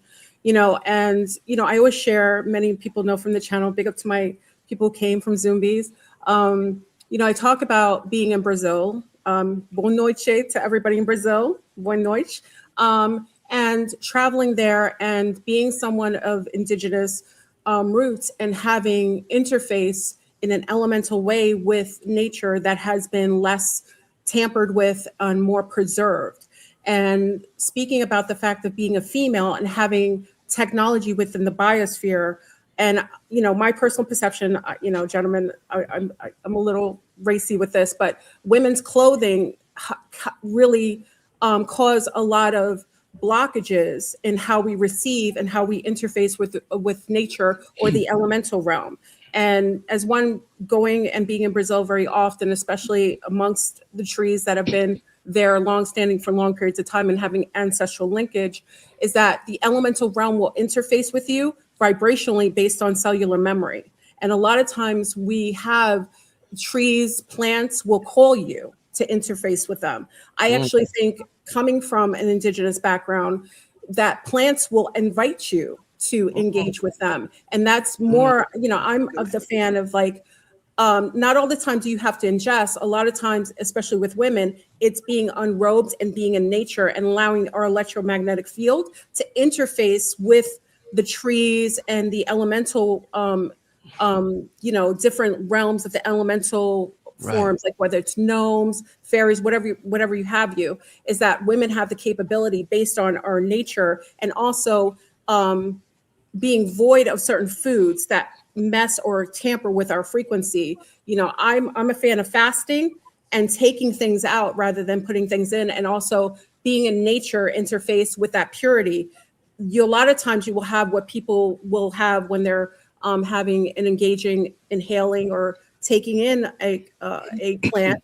You can have that electromagnetically with your body if you have a purity, a cleanliness about you. And I've had that experience with the trees or the rocks that interface with you, because now you don't have that interference, that static on you, and they're able to telepathically, or what I perceive telepathic. When I say telepathic, it's basically like imprinting sound frequencies, light frequencies, sometimes imagery inside of you that you can communicate back and forth with them. So I think a lot of times when we talk about interdimensional, we have to also add in like elemental interface, which is another dimension, kind of a frequency outside of our perception, our basic perception. And also, inner earth beings that reside just beneath us, they tend to interface with us when we have a certain kind of vibratory frequency that they resonate at, and it allows for better connectivity or receptivity to interface or talk to us. Indeed. All right. And just to say something, this sister said something she just said something so beautiful, because people, the Rastas, when I used to be amongst the Rastas, they used to say that the trees had the roots in the ground, and we as humans have the roots in the sky with the dreads, the locks.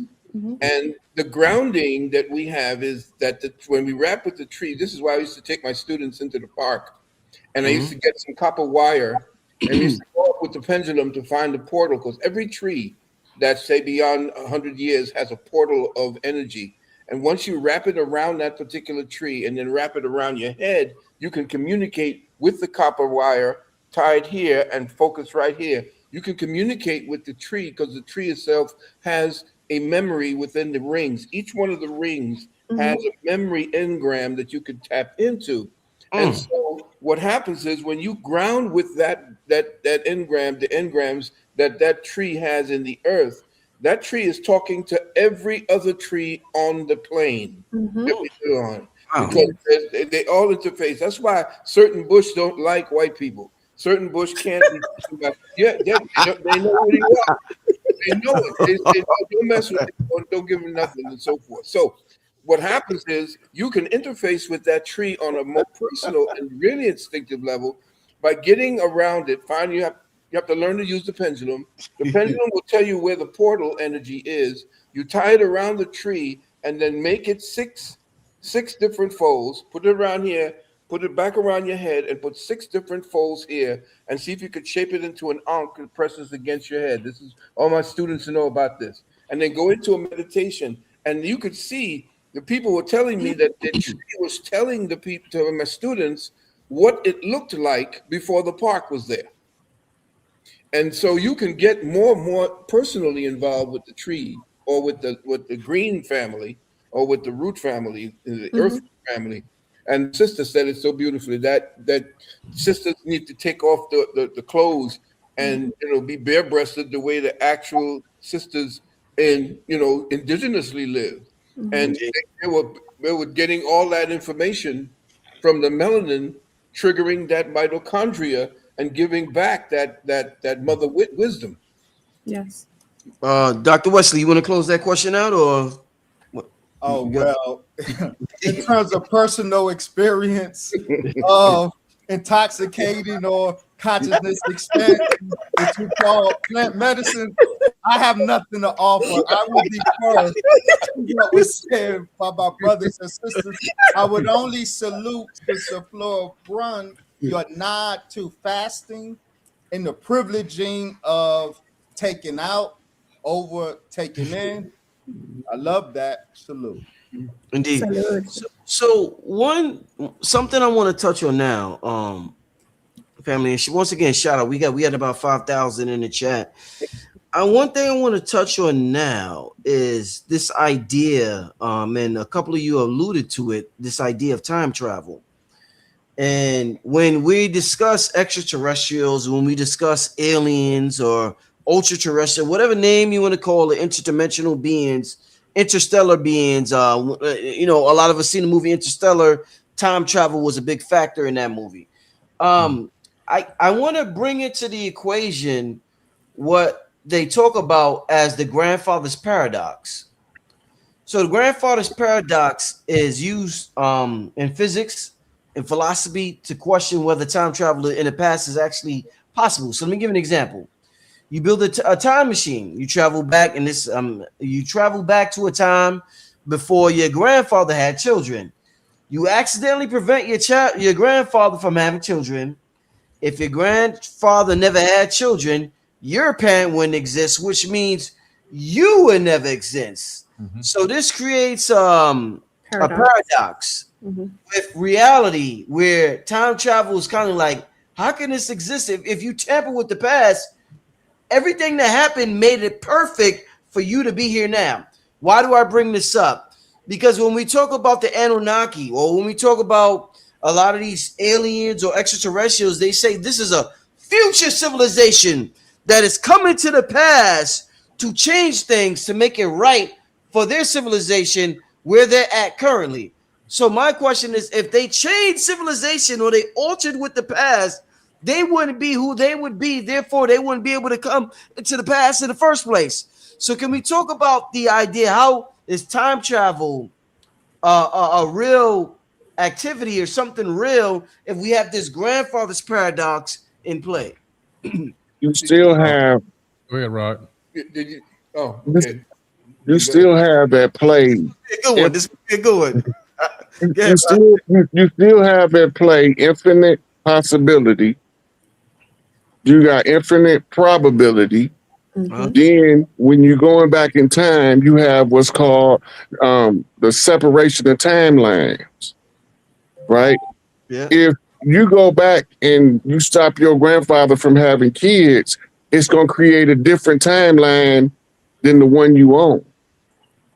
You can only exist on your own timeline, but you can affect other timelines by interfering. You create another split, right? It's like driving down a highway. You got an exit to take you somewhere else. This is what you install with the grandfather's paradox. You install another exit. Now, you might not come into existence as you are on the timeline you from, but your grandfather might not have kids, but his brother might have kids, and you might come back on his brother's timeline because his timeline was interrupted for that particular timeline. Okay. But the fact that you already here, you can't undo the timeline you own because you own it. And you are at a part of it that's referred to as the now, right? So that go back to all things is probable. All things is possible, right? And then you have the divergence and convergence of timelines based on events. Okay. Got you. First of all, I wanted to just kind of make it to understand from my perspective and what Yes. we teach at our university. Mhm. Time is based in pulse. It's a pulse. Mhm. And as a pulse, it's based upon how thought essentially has breath. Thinking Mhm. is breathing, is also a breathing thing. And you can tell by how someone thinking by the way they're breathing as well. So it's all encapsulated. Time travel, based on my understanding, and you've seen it through a movie called Paycheck, starring Ben Affleck. Check that movie out.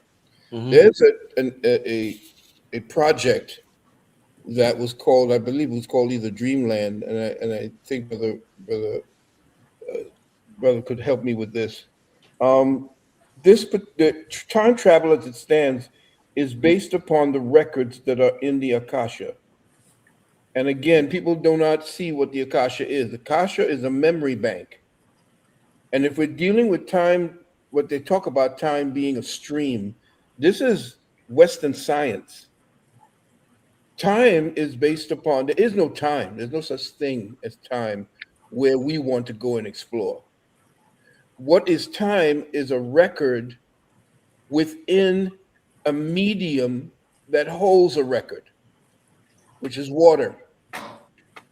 And people are assuming that there are tangible things that we could go back in time and see and touch. Yes, we could, but only as witnesses and observers. What has happened here is there is something that was supposedly started out by a organization that was called, I believe, the Advanced Contact Intelligence Organization. It's called ACIO. It's a deep cover level of the NSA. And they were supposed to be helping create something called blank slate technology. And blank slate technology was creating a machine that would be able to go back or go through time and pick up on the consciousness stream of another species that is humanoid intact, in other words, has a consciousness stream of their own. And in so doing, they could then modulate towards that and through what they call what they used to do in projecting as far as doing remote viewing, intercede on the thought streams and the consciousness stream of that species and put a suggestion into the collective consciousness of that particular species. And that was in order to impede what I was saying as far as that entity of racial species called the animus, which was more technology than they were organic, because they would come and they would seduce people like us, entities like us, or weaker entities, less spiritual entities, into adopting a artificial form of interface with consciousness and awareness, and thus take over that species and then develop and evolve based upon what that species had to offer in consciousness. They were trying to protect us, and I'm thinking exactly what it is, what my brother was saying, Brother Muhammad, when you were saying that the ship is there to protect us from that, because I think that the ability or the attempt to protect us from the animus failed. Because look at everything we're doing right now. We are in a slipstream and a complete nosedive into technology that's gone ape shit, excuse my expression. Everything now is technology. They want to get in your brain. They put these nanobytes into your you know what. We're talking about that. And so I believe that we are already being colonized by the animus consciousness so that they can definitely take us over and completely, they're calling it, what is it now? The new humans, or what is it? What is the new thing that they call us now? Hyperhuman, or what is the new thing that they're trying to tell us that we're no longer we're no longer humans the way we are. We're inefficient. Transhuman. Transhuman. Thank you for that word. They're trying to get us into transhumanism in order for us to accommodate the animus, and that's exactly what we see it more and more, more and more. Do you see how these robots now? These robots are becoming more and more proficient. The more proficient they become, the more humans are going to feel as if they're less credible or less have the ability to do what it is that they feel that they want to do that the robots can do. And then there's going to be this melding into this cyborg mentality that we actually have now, because we're already in the matrix with this damn the phone that we're dealing with. So what I'm saying is that the ACIO, or the Advanced Contact Intelligence, is what we are dealing with right now, and that we have to become more conscious of the fact that until we deal more inside of our spirituality and to reject all the technology, shut it down, get out into the sun, get out where there's no technology, we're going to lose ourselves. And the ships that are coming back, they're going to only be able to protect some, maybe 144,000. If I may, Brother Dr. Phil, what is it that I said that you're referencing, dear brother? What? Whoa! Did I drift off? What was there's the common the factor is our host. What was the common factor? Oh, I thought you were commenting on something I said. The Muhammad, were you referring to me or the? Yeah. I was saying to what you had said, and it was right. Transhumanism. Transhumanism, yeah. Transhumanism. I get it. I misunderstood. Thank you. Yeah. No. I was saying that the ship that is interfacing with the Honorable Elijah Muhammad and Minister Farrakhan, they're probably back. We see the so-called black aliens, and so forth, that they're back to try to rescue us from what this European has become part of, which is to slide into this artificial place. Absolutely. Where he needs to interface in order to get contact with source, because melanin has a direct area code to source. Excellent, thank you. Can I contribute? Yeah, good. Because we got you, LeBron, and is that it? Yeah, you and LeBron, yeah, and Billy, yes. I won't speak on time travel conceptually. I want to speak on its injection into the UFO discourse. Yeah. And what you mentioned, Brother Rich, the trending claim that the pilots of these craft, so-called aliens, are actually future humans coming back. What I show in my book is that is white supremacy disinformation. White supremacy disinformation. In 1947, when that craft and those bodies were recovered in Roswell, New Mexico, those bodies were black bodies. And we know from, for example, United States Air Force Staff Sergeant Charles Brian Bosley, that by 1952, the government was briefing its need to know officers on the fact that the bodies represented an ancient black civilization, civilization in the earth civilization. This is what the government knows, ancient black civilization. And to guard that secret, they have come up with aliens as future humans. The future humans are the Greys, but the Greys are the morphology of the Greys derives from H.G. Wells's Man of the Year Million. And his Man of the Year Million was a depiction of future white people. So this is just the latest iteration, most high level iteration of white supremacy hijacking UFO. I love it. You know what? I love it. Wait, I got something for you. You want us to believe our people. I got something for you. I love it. Hold on. I love it. Let me just say this. Why you gotta come like that, Dr. Wesley? Hold on. Let me say this. Me too. Come here. The brilliant panelists inspired me. They put a battery in my back. Oh my gosh. Come Oh on, my guys. gosh. Take it Hey, easy. on the guys. you know what? That also show you something else about how the information was literally flipped backwards to tell us the story in reverse. Yeah. Just like all of us that they shipped over to Africa and Europe, they flipped it and told us they shipped them over here to tell us the story in reverse. That's why they say we live it in the upside down, That's Yep. because they gave us the information upside down and backwards. That's to confuse and disorient you from your natural intelligence of self, to keep you disoriented. They flip the map, keep you disoriented.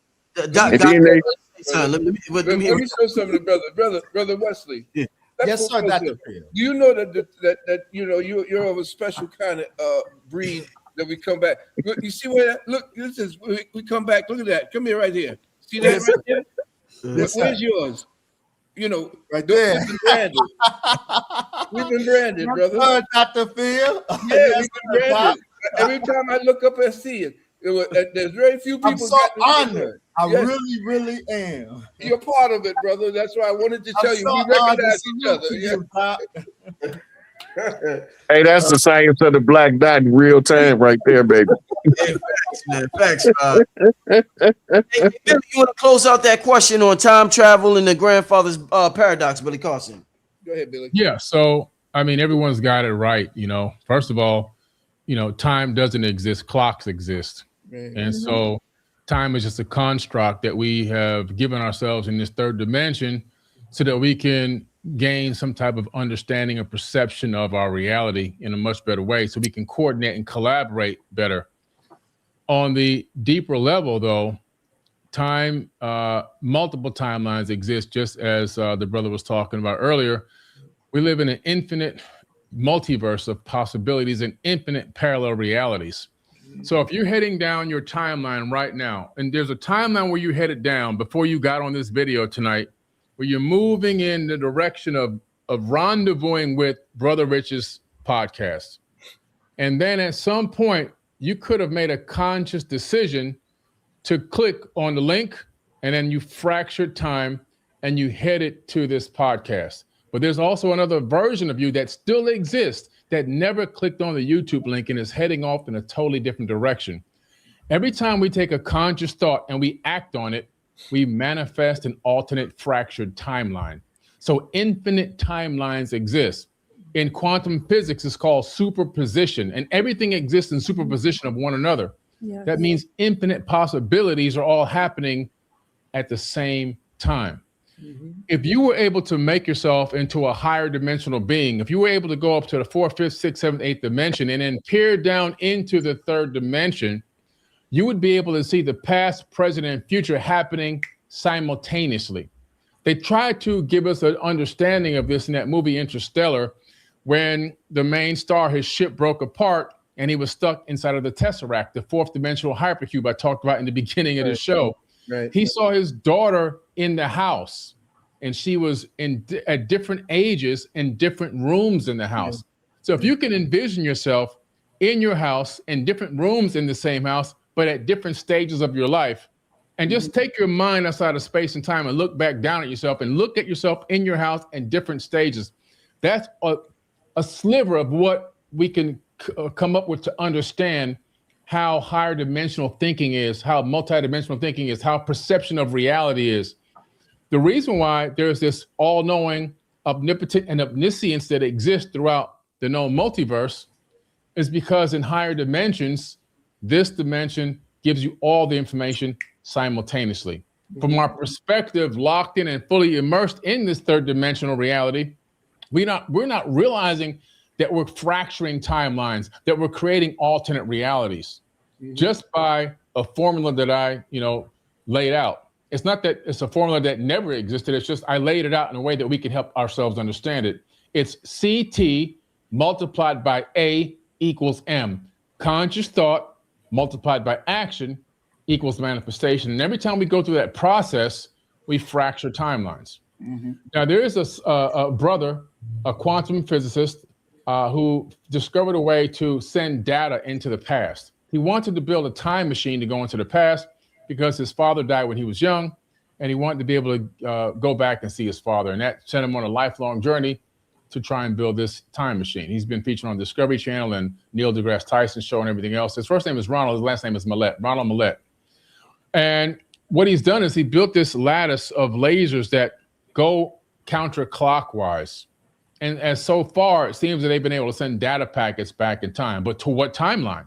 Because as Brother Rod Hayes says, anytime you attempt to go into the past, you shift timelines. That's why the grandfather paradox does not apply. I can go back in time, I can kill my grandfather and still have the ability to do it. Why? Because I was born. Why? Because I was born from that same lineage. Why? Right. Because I shifted timelines. So the person that I'm unaliving is not really my grandfather on the timeline that I came from. It gets a little complicated when you break it down, but you're shifting timelines. Now, moving into the future is actually very easy, and you can stay on the same timeline moving into the future. If you had the capability of getting on a spaceship, and let's say you can travel away from the Earth at the speed of light for 1 year and then come back. That's 2 years at the speed of light. You should be 2 years older. But the people on Earth will be about 40 years older. Why is that? Because of time dilation. The faster you move through this universe, the slower time ticks for the person. It's called relativity. Now we're getting into relativity. Now, if you're on the ground and somebody's flying in an airplane, they are a few microns younger than you, believe it or not. If you had two atomic clocks, put one atomic clock in a jet, and you stand on the ground with the other atomic clock and match the ticking of the atomic clock, you will see a mismatch in the atomic time. Why? Because the person moving at a faster rate of speed due to relativity is actually moving ever so slightly into the future, just a few tiny, tiny microns of a moment. So time to travel into the future actually exists. We don't have the real true technology at this moment in time to do it, but it proves though that, as Dr. Valentine was talking about, there could be people visiting us, and also Dr. Wesley Muhammad, from the future, because it doesn't mean that they're on our same timeline though, but they have probably developed technologies that could take them back in time, like Dr. Millett, that technology that he's built. Maybe they found a way to scale it up and allow an actual person to go back. And in that case, though, they'd end up on an alternate timeline. They wouldn't be the same timeline that they actually came from. And then getting back to their timeline, virtually impossible. So it's a tricky thing when you talk about time travel. Yeah, that's what that show Sliders was about. LeBron, I want LeBron to close that out before we go.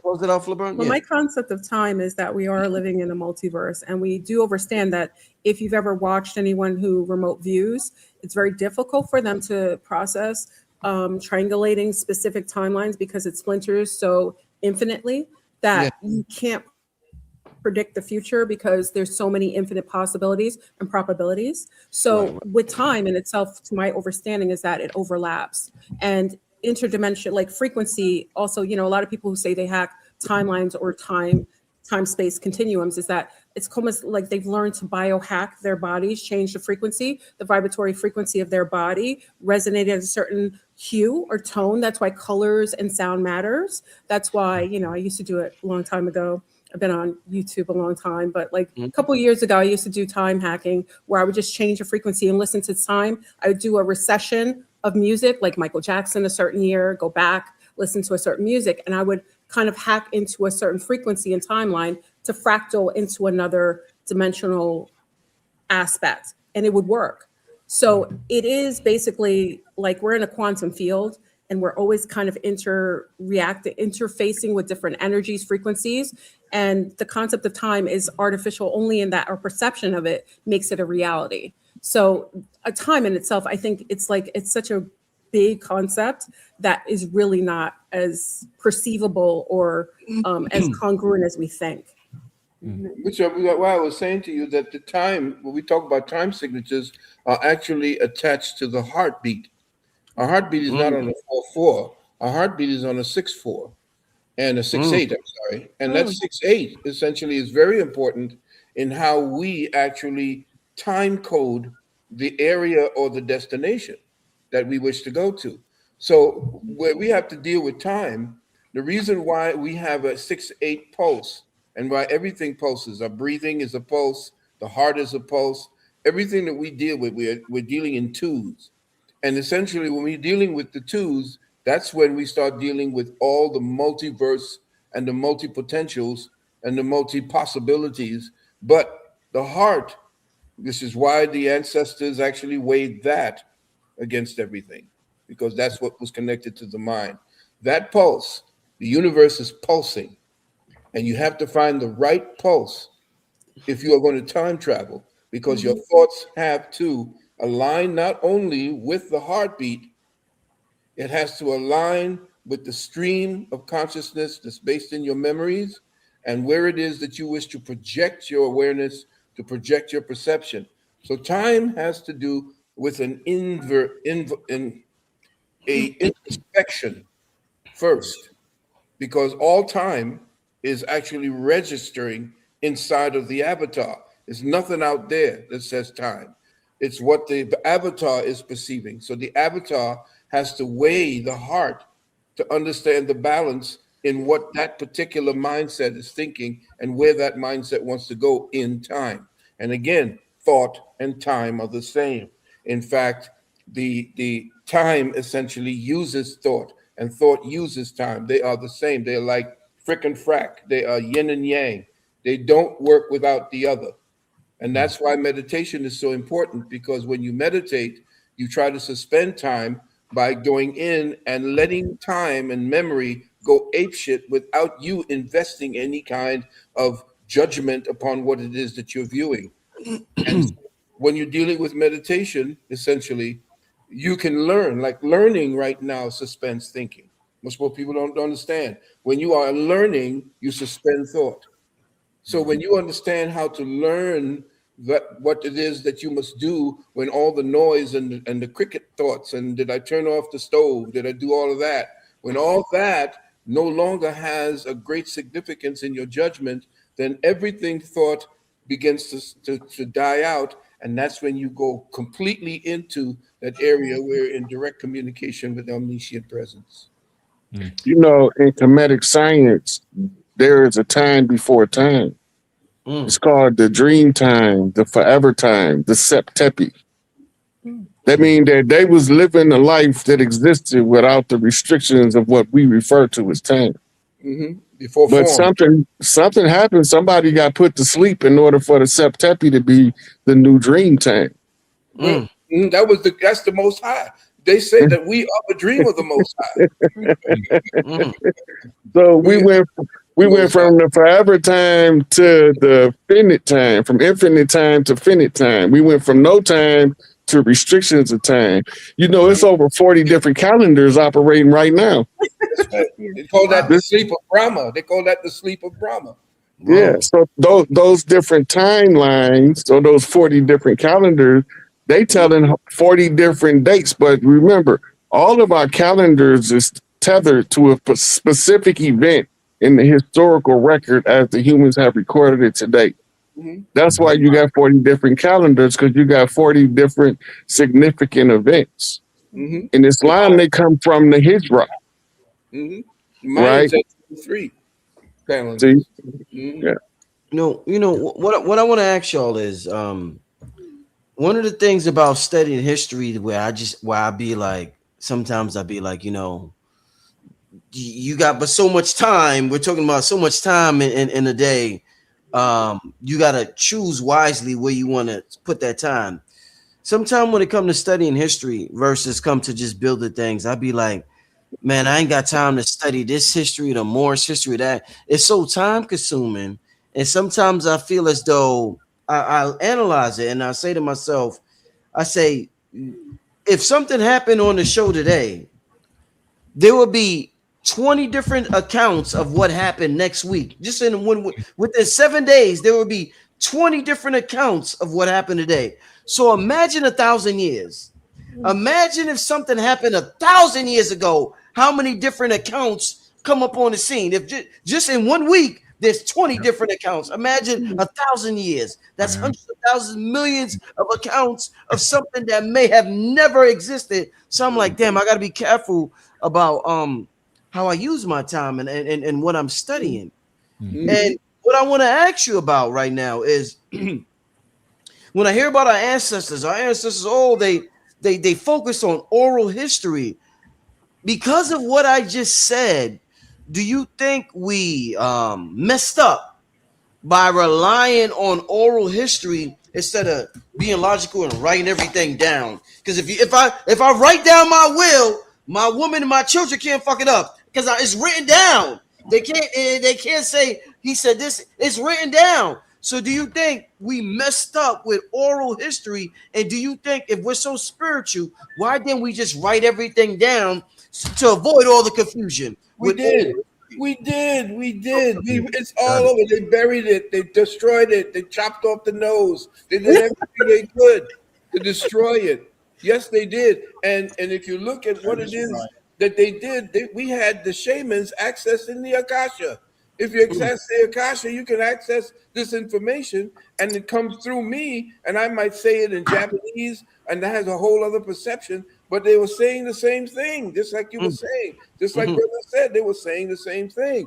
It's just interpreted in a certain way. Just like you have the God, like that nature says to that people, your name for God is Unkulunkulu. Yes. You're saying that if I say that word, the area that my species, my phenotypical entities that join me in this space, we interface with the resonance of that word. So yes, the word is the strongest thing because we are living the word, and the word essentially evolves and devolves.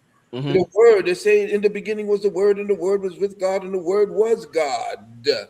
So if that's the case, then the word can be etched in stone, which our ancestors were brilliant in putting it in stone. So this white man can't just take an eraser and go over it. He has to blow it up. But yes, we didn't mess up by the word. The word is what it is that teaches. We forgot storytelling. It's what happened with the word when the white man took that and started putting it down in his own interpretation for us to read and then program us into that dead letter. The dead letter word became the muffle to the organically resonant flowing word. And that's what makes us grow, because each one of us tells our children, the children listen to it, and their mitochondrial DNA checks in through the mother, and we keep it moving. I have to emphatically agree with Dr. Phil. We've had writing for a long, long time. The Most Honorable Elijah Muhammad teaches us that they're in a vault in the holy city Mecca, which was not the city of the white Arabs that we know of today. It was a city of the black man for trillions of years. The Most Honorable Elijah Muhammad teaches us that in a vault, a hidden vault, a crypto vault in the holy city of Mecca are the records that the original man has kept, the cyclical records of 25,000 years of history, cycles of history, going back trillions of years, written records. So we've written in stone, we've written in various media for trillions of years. And with that, I also am not pessimistic about the accuracy of oral traditions as they used to be. We should not compare the oral traditions of our people in Africa, in Arabia, and across the world. We should not compare those oral traditions with the so-called telephone experiment of today. Excellent point. Excellent point. These were trained minds that conveyed methodically in hyper important material. So it was very authentic. Those oral traditions were legitimate. That's not what will happen today with people who will report on what happened tonight. The oral tradition is a whole. Let's let Ramon go real quick, right? I seen her raise her hand. No, I seen her. I was just saying, I know we talk about oral tradition and writing things down, but also traditionally, there's a reason why they relocate us in different hemispheres, is that sometimes our bodies or we resonate a certain beat, a frequency, and music, exchanging music, passing that generationally, Also, having certain fixtures around you, water-based, having a lake here, having a mound here, resonates to help to tap into our cellular memories. And the truth of who we are is always inside of us. You know, I'm a geneticist in that way. Everything is inside of us. Whether we can unlock it is a question. And a lot of times we can unlock things by being in a certain terrain that is very familiar or similar to that of our ancestors, or hearing a sound or a clap or beats that help to activate the cellular memory that uncaps or unlocks certain truths or aspects that we need to know. And I think that's why they perpetually kept moving us around, taking us off the land. And I'm going to pass that to Rod because he's more vetted in that, taking us off the terrain and land where our ancestors were, which would have helped us and assisted us. And I think, you know, I've talked to Rod about this, is that, you know, a lot of times, you know, why don't the people of the land now know how to do agriculture? Why was that something that had to be taught? That would have been something that would have been intrinsically, innately inside of them. You would just know, like how certain animals are born. They don't learn, and not necessarily not looking at someone to teach them something. They innately have these qualities. So I think in dispersing and moving people off of a certain terrain, frequency-wise, it harmonizes us and doesn't allow us to tap into cellular memory. And, you know, I'm big into physical resonance as a woman. I pass it to Rod. Yeah, brilliant. That's one of the things about the oral tradition. The oral tradition was not to tell you the history of the world. It was to draw out what's already in you, in your genetic code. Your parents got a unique way to talk to each child. And the way that they talk to each child is to maximize their potential to develop into a higher form of self, what we call the God self. From the position of the God self, all things are known to you, right? Then we have an ancient science, the Kemetic science of Husia, which consists of the authoritative utterance infused with the exceptional insight, right? So when we talk an oral tradition, we talking about using the means of the frequency of verbally relaying information in order to trigger ideas, concepts, and thoughts that's long been dormant to come back to the forefront. Hey, you remember who you are, because as soon as you remember who you are, then you're going to trigger everybody around you to begin to remember who they are. And then it's going to become like that old shampoo commercial, and you teach too, and so on and so on and so on. But you know it, everybody is starting to wake up from the slumber. If you go back in the Egyptian archive, it said that we were told to write everything down because we was going into a sleep state of the gods, what they call a yuga state, right? In India, they have the records of thousands and thousands of yuga cycles going back hundreds of millions of years, right? The Yuga Sutras, you know, the Kali Sutras, Kali Ma. Kali is the time, right? It's the expansion of time that consumes all things. So when we talk about the oral tradition versus the written word was not there for you to take it as gospel. It was there to trigger what's in you, because what's in you is greater than everything outside of you. But the problem is we was told to forego the God within in order to accept the enemy without. It's called religion. Yeah, I think this is powerful. Just what everyone's saying here is, I'm sorry, you want to go ahead, Dr. Valentine? No, I just wanted to put an emphasis on what my brother Rod had said, that we formalized spirituality into these temples of thought that became regimented, and they called the regimentation religion. And so they began to relegate spirituality in the form of ego or egotistical thought. And then everybody else thought that they had the only word that there was. And so they split us off into this Abrahamic structure that had us fight. Look at who's fighting right now and bringing us closer to World War III. All three of the Abrahamic religions right now are being interpreted by the white man and by the man who is from the Levant, that Neo-Neanderthal. That Neo-Neanderthal is interpreting everything that we put down. It was meant to be spiritual, and they interpreted it in this egotistical fashion. They don't have the damn melanin to actually decode what it really means. But anyway, I'm not here. I'm not here. Great point. Yo, no, I'm not. Billy, Dr. Valentine said Neo-Neanderthal. Right.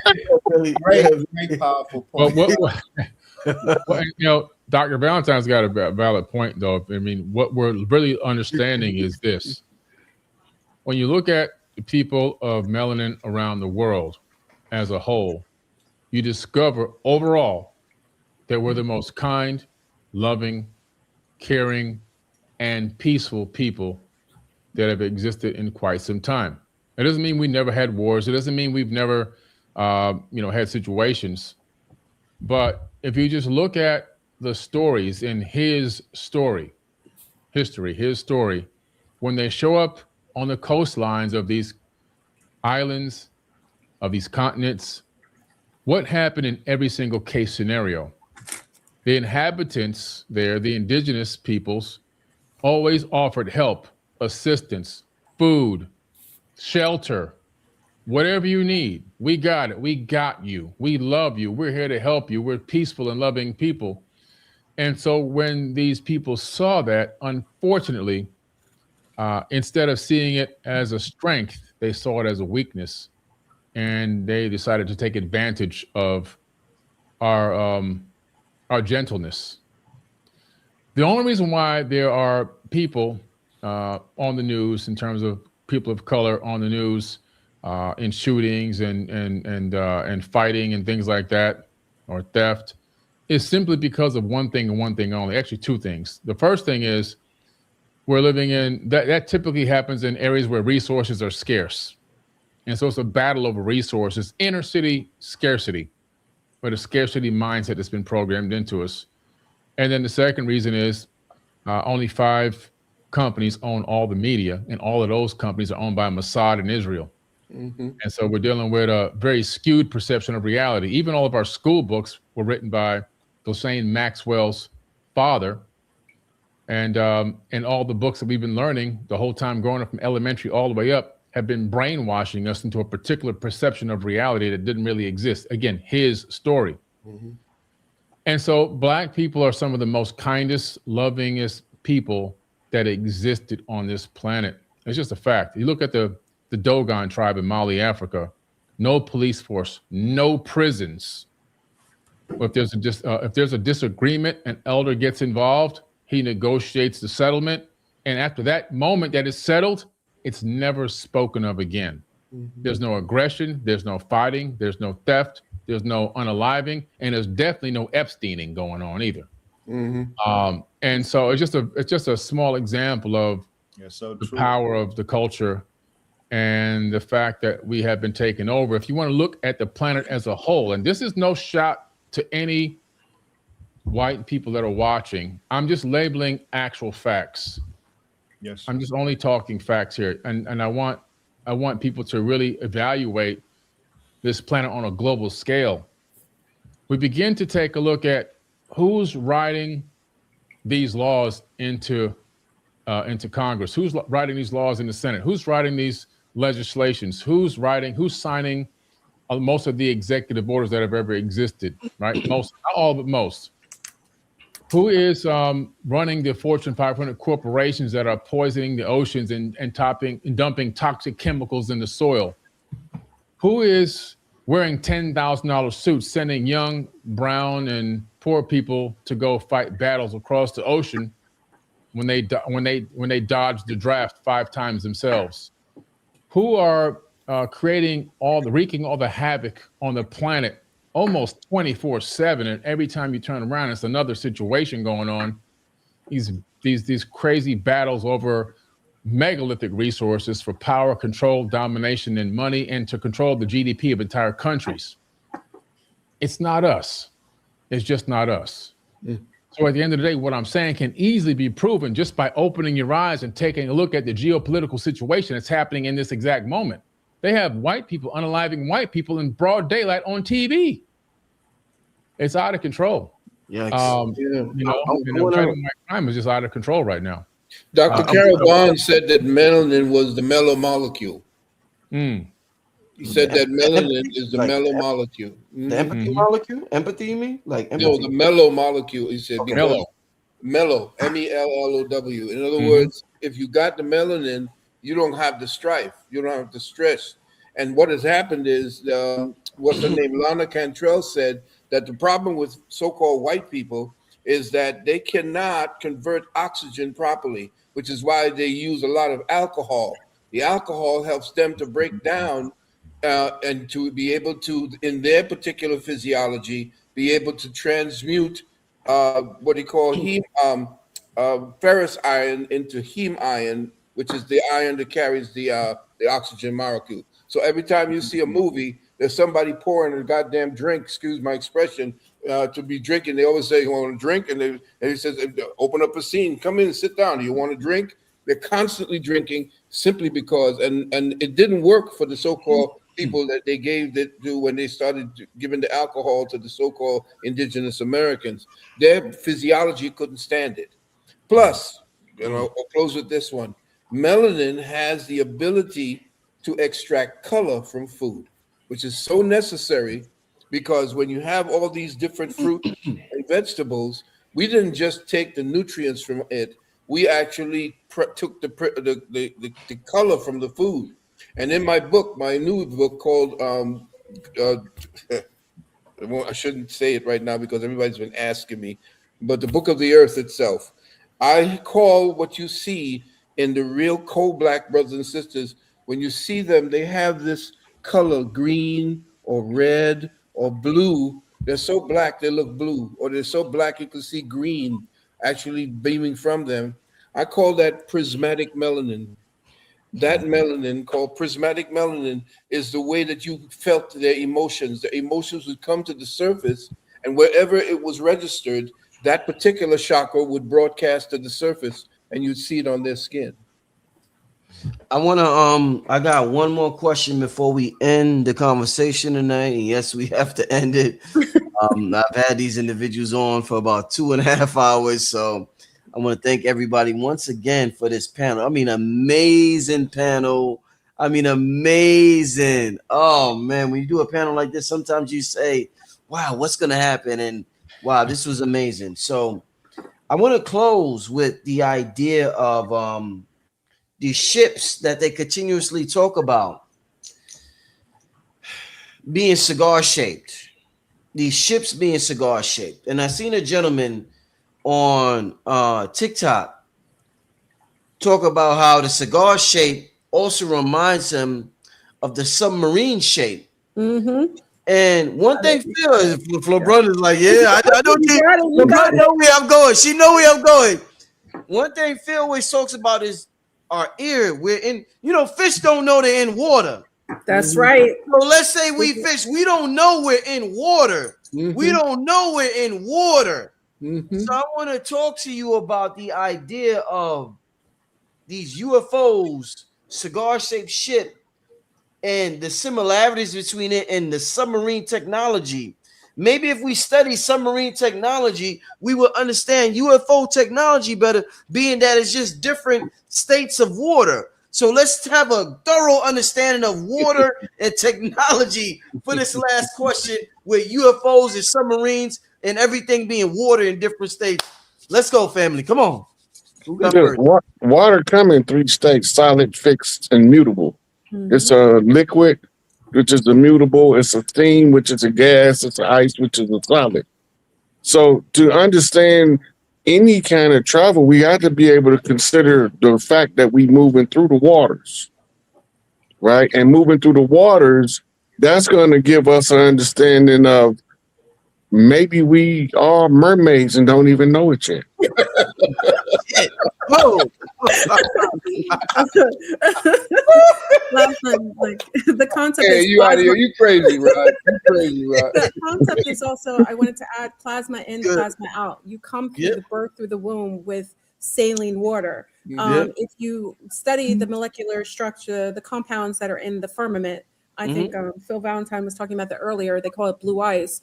It has a high concentration, like a saline concentration, and it kind of dissipates at a slower rate, and it doesn't really burn or break down. But I personally love that you brought up the submarine, And I have a concept that we're coexisting in a holographic experience, and we're actually asleep in a cryo state, projecting ourselves into this reality, perhaps during some traveling or for a kind of like training. So, that's my concept, is that the waters above and below are sometimes where some of us are housed physically, and we're projecting ourselves into this reality where we're, because if you dream and you're awake, it's very similar in how you feel if you're dreaming and awake. So, that's my concept. And I actually think what you're seeing above is a submarine. Yeah. Perfect. Let me say this real quick.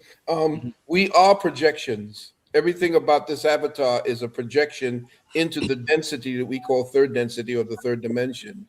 But that particular cigar shape does not only help to navigate, it is also transdimensional navigation.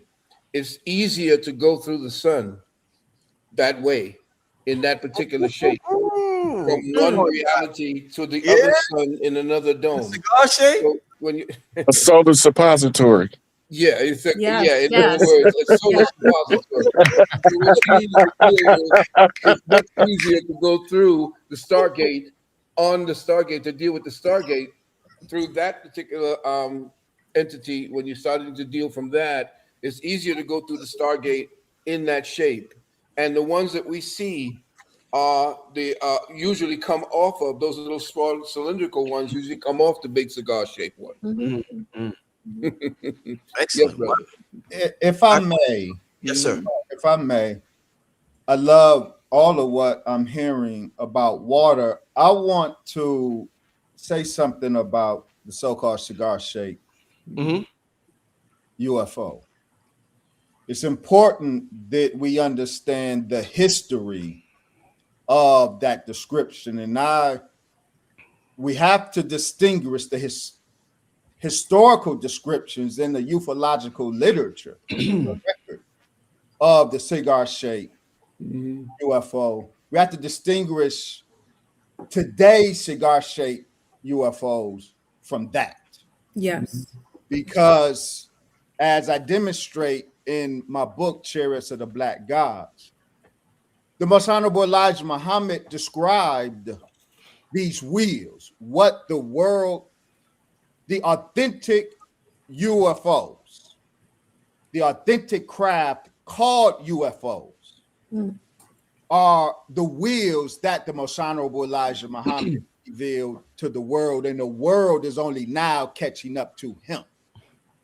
It's the main craft, half mile by half mile, that city in the sky, the mother plane, it's circular. And the fleet, the fighter fleet, the 1,500 baby planes are also circular.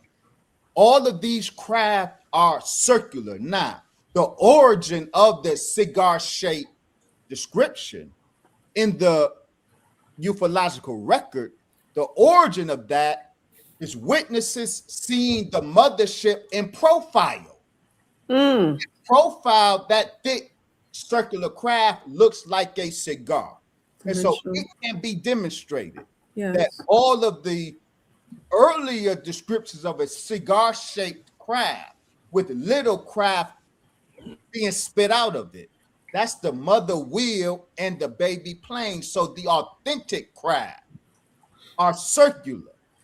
The cigar-shaped description was the perspective of the viewer seeing this thick circular craft in profile. Now, today, when we talk about the technology flying in the skies today, we have to always keep this quote in mind. This quote from Ben Robert Rich, who was the director of Lockheed Corp, the top secret research and development unit that later became known as Skunk Works.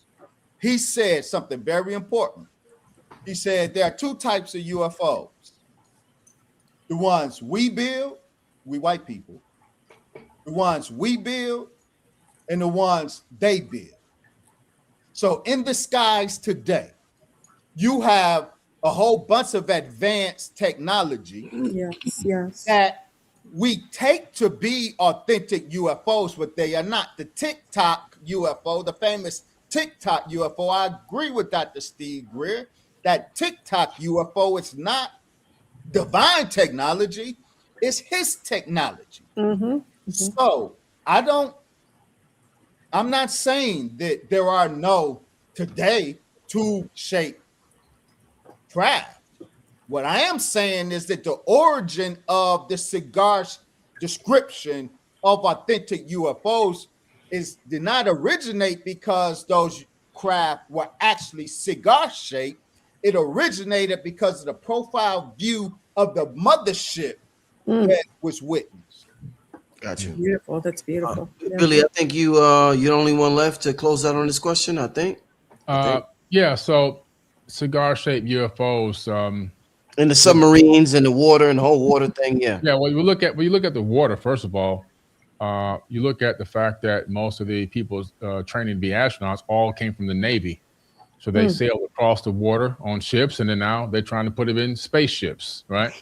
The atmosphere around us, these gases, you have oxygen, krypton, helium, hydrogen, all these carbon, all these gases that we're breathing in. You don't breathe in 100% oxygen, you'd be dead, by the way. You only breathe in 21% oxygen. This is actually liquid. This is water. This is, if I have a cup here, right now this cup has only 1/3 left coffee inside of it. But this cup is not only 1/3 full, it's overflowing because of all the soup that we're living in. This water that we're breathing is overflowing the cup. We just can't perceive it because we're immersed in it. And that's what we have within this whole realm.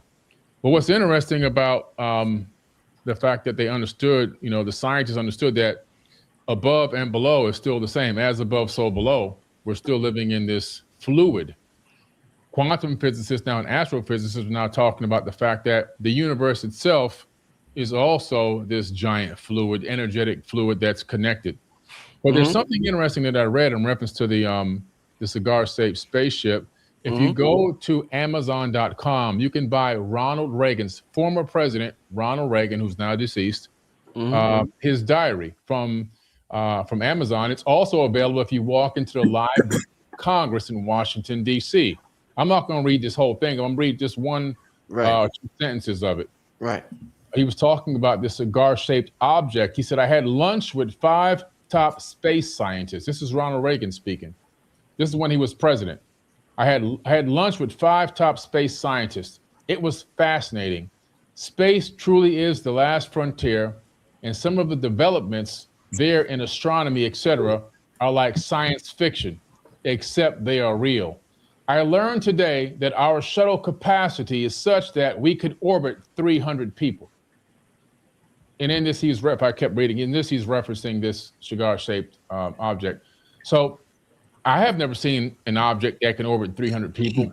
We have never seen an object, but somewhere, somehow, maybe in a black budget program or something that's been labeled or listed as top secret, according to Ronald Reagan in his own diary, which is available on Amazon.com. Anybody can go buy it or go to the Library of Congress and pull it up and read it. He's saying that this object can hold up to 300 astronauts, specifically is what he said. Pretty interesting. So does it exist? I personally believe I'm leaning along with Dr. Wesley Muhammad and the fact that, and I've been in many documentaries with Dr. Stephen Greer, the majority of these objects that we're seeing listed as UAPs and UFOs are just technologies that were created right here on Earth. And most of them are technologies that are ours or theirs, if you want to call it that. Yeah, the Germans, actually. Yeah. Yeah. Can I say something about Ronald Reagan when you're finished? Yeah, no problem. Yeah. Dr. Wesley, do I believe that real UFOs exist? Yes, I do. However, right now, what we're seeing, in my opinion, is a lot of reverse engineered technology or technology we've been able to develop based on ancient texts and tablets. Okay, Dr. Wesley? I'm so appreciative, Brother Billy, of you citing President Ronald Reagan. He's very critical in this discussion. I go in detail regarding him in Volume 2 of Chariots of the Black Gods. Was very important. Ronald Reagan, the Reagan administration was the singular UFO administration that existed, because it's the singular administration wherein the president and the vice president were fully read in to the UFO situation. On June 1981, President Reagan received a UFO briefing. Yep. And the briefing he received and he accepted defined his presidency. In that briefing, so I said this UFO disclosure regime today is deception, is disinformation. They are publicly promoting the extraterrestrial narrative. It is a documented fact, and I documented that the true position of the U.S. government, but the most classified position of the U.S. government on the UFO phenomenon mirrors what the Most Honorable Elijah Muhammad said of the UFO phenomenon. Not just that they are black men flying them, but that they are black gods flying them.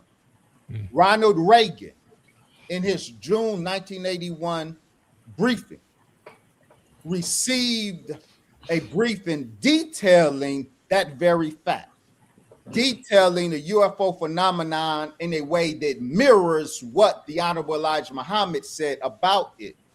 And from that briefing,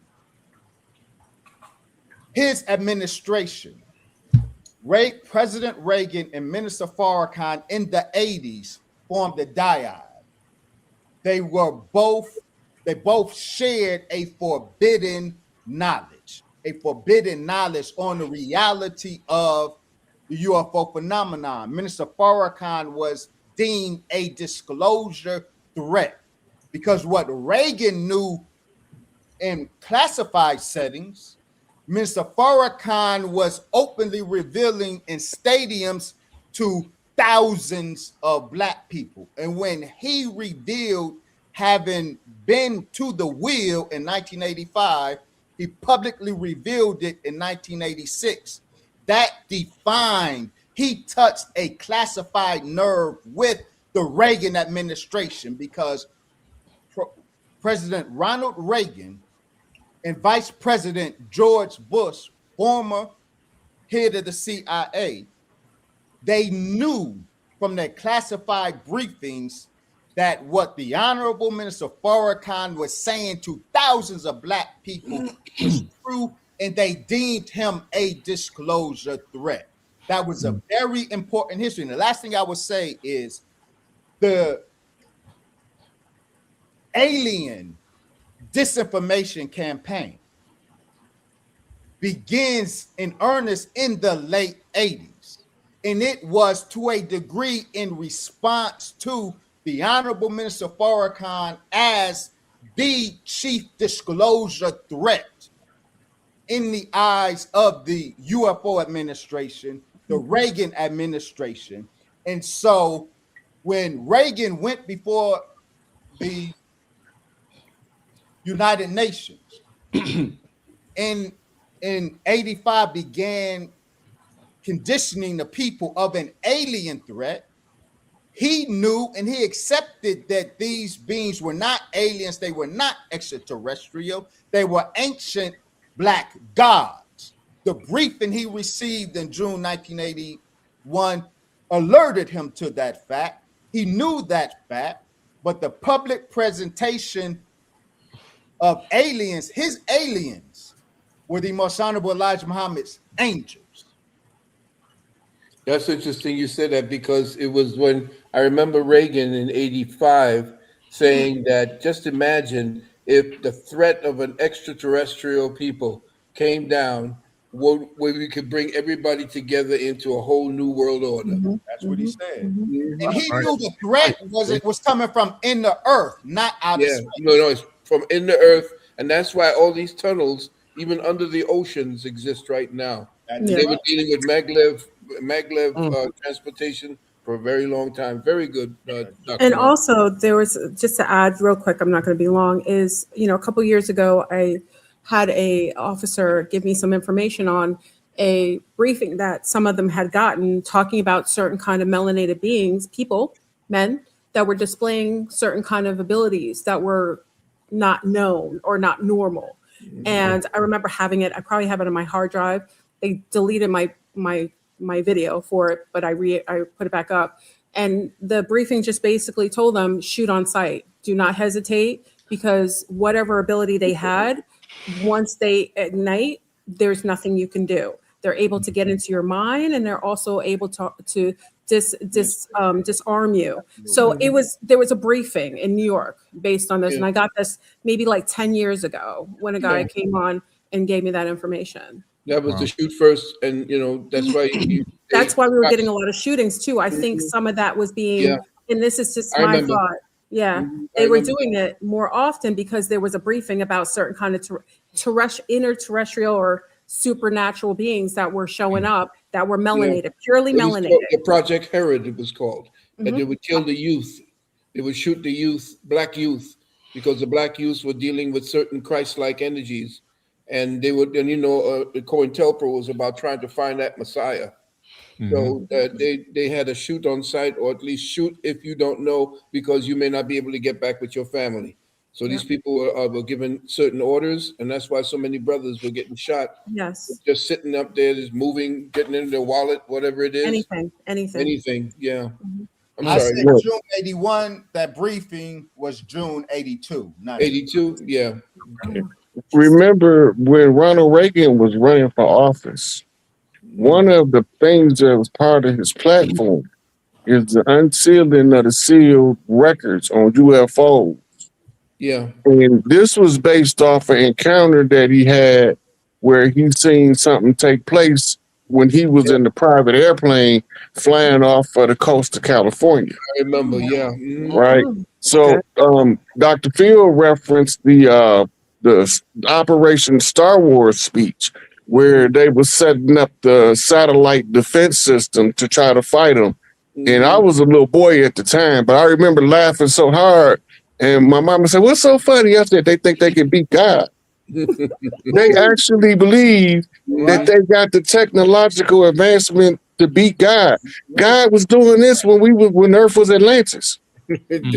Delusional. All they got to do is wait for that ship to come from under the Sphinx that they think we playing.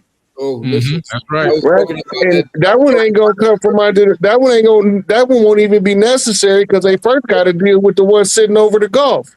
Well, I'll tell you. I told people about what was under the pyramid. Why we don't have access to Bermuda Island anymore. We can't even access it. They're doing something in that Bermuda area where we can't even go to the island. And we had a young lady come on my channel and tell me that there's a whole bunch of military people on the island and no one's allowed to come in. Try to look for flights, see how difficult to get over there. And then they got a whole contingent of the ones that's from that mother plane that's sitting over the Gulf in Florida on the Army base, waiting to come here and finish doing what we doing. They just waiting on the minister to get a green light. So quiet as it's kept. Most of us don't know this. Yeah. But as soon as he get a green light, this is gonna be over with. They've been flying back and forth under the ocean between Venezuela and Mayaro, Trinidad, when I was a boy growing up. And I used to see that, and my grandfather would say, "No, don't worry about that. That's nothing but flying fish." I said, "They fly all the way out to the other side."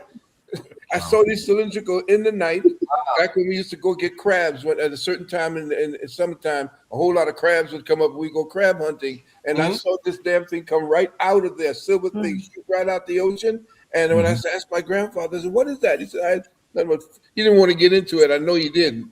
But he just said, "That's flying fish. Don't worry about it." Oh, man. That is imprinted in my head. Remember Ghislaine had the submarine and they were going back and forth to those islands, tapping into some information. In Cuba, they had gotten access a couple of years ago in Cuba to access a certain point. I think it was in the north of Cuba. And to be able to go underneath and access some of those flooded Atlantean technology and gain some information. I think they gained something, or they were going in that water to get some technology or learn something about it. Yeah. I know back in 2019, 2020, they had bombed a underwater base, and the people that washed up didn't have pink skin. That's all I can tell you. I had the video. Yeah. Somebody had sent me the video. Those was the ones that we call the evil ones. They was in an underwater biodome. Oh, okay. In a biodome. Well, the first person to send something down there, it was whoever was running the U.S. military, because they bombed it. They bombed it, and the people that watched the shore, they had on shorts and t-shirts. They looked like they was walking down the Jamaican beach, but this was over in the Pacific Islands. You know, they have a prison that they're building underwater down there that they want to shove down about a mile deep now for people like us. That's what they're building. They don't want people. The consciousness is growing so heavy that they are right now building a prison underwater. Well, you heard about that white guy that got kidnapped supposedly by dolphins, right? Oh, he was kidnapped by dolphins, and supposedly he was writing down the blueprint on it, and he was all kinds of sunburned. And normally I say this is like some sort of like fake news, but then you listen to him, because again, they use frequencies. I had interface with dolphins. They use frequencies to communicate. And again, they showed in his lungs, he had some sort of plankton. Like that's odd to have in his lungs. So they were able to aspirate and find some sort of aspiration, something inside of his lungs that kind of detailed that he might have been breathing in the water. And he was just drawing blueprints, and they basically wanted him to build like a underground facility. I actually think it's because of the reset and the pole shift that's coming up for some of us who will be going back into the water. You know, they also said that he was irradiating a smell that smelled like seawater. Yes. Look, if you look at Christopher Columbus's his captain's log. So captains don't just write anything in their captain's log. A captain's log is considered to be sacred because it has to be turned back over to the king or queen, especially back in that time. So when Christopher Columbus was stumbling around the ocean trying to find India, which is why we call Indians in America, it's not because they're Indians. He was trying to find India. He coined the term Indians. They're actually not Indians, obviously. They were Mayans and Aztecs and indigenous Africans that came over here long before him.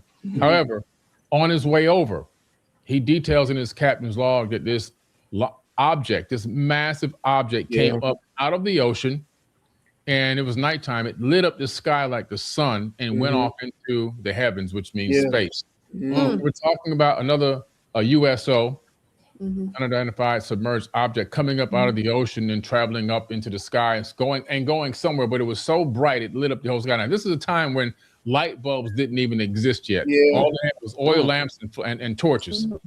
So for him to say something lit up the entire sky, he saw something incredible.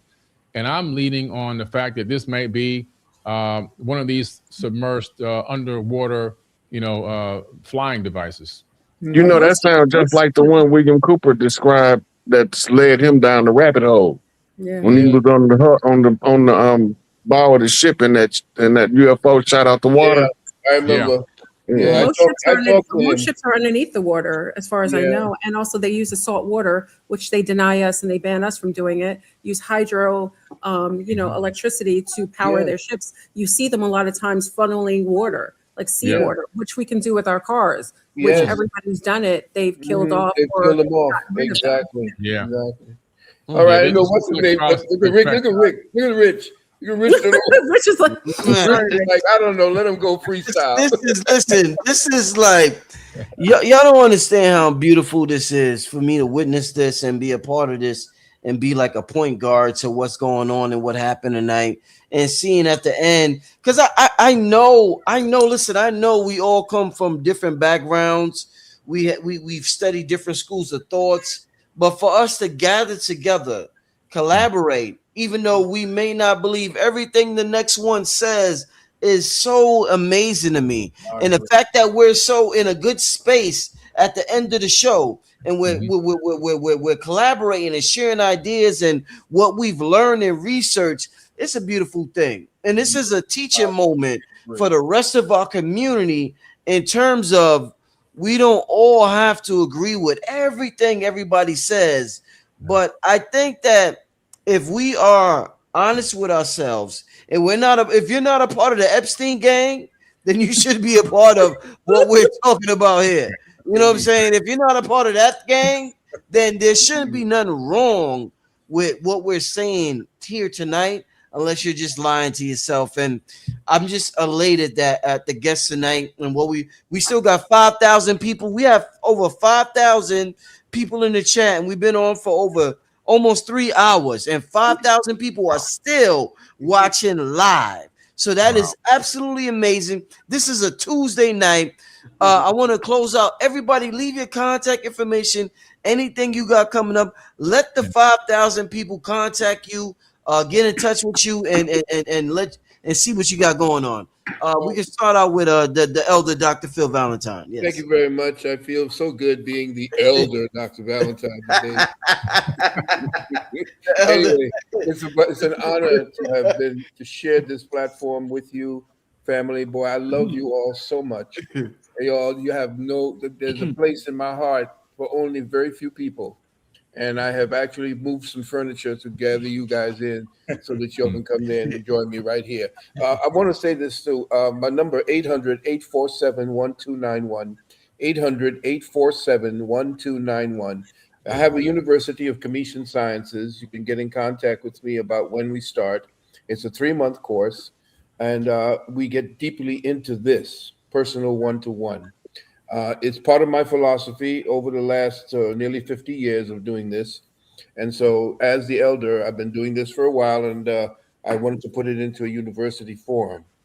That being said, I want to also ask everyone to put down my wife's YouTube channel. She just opened it up.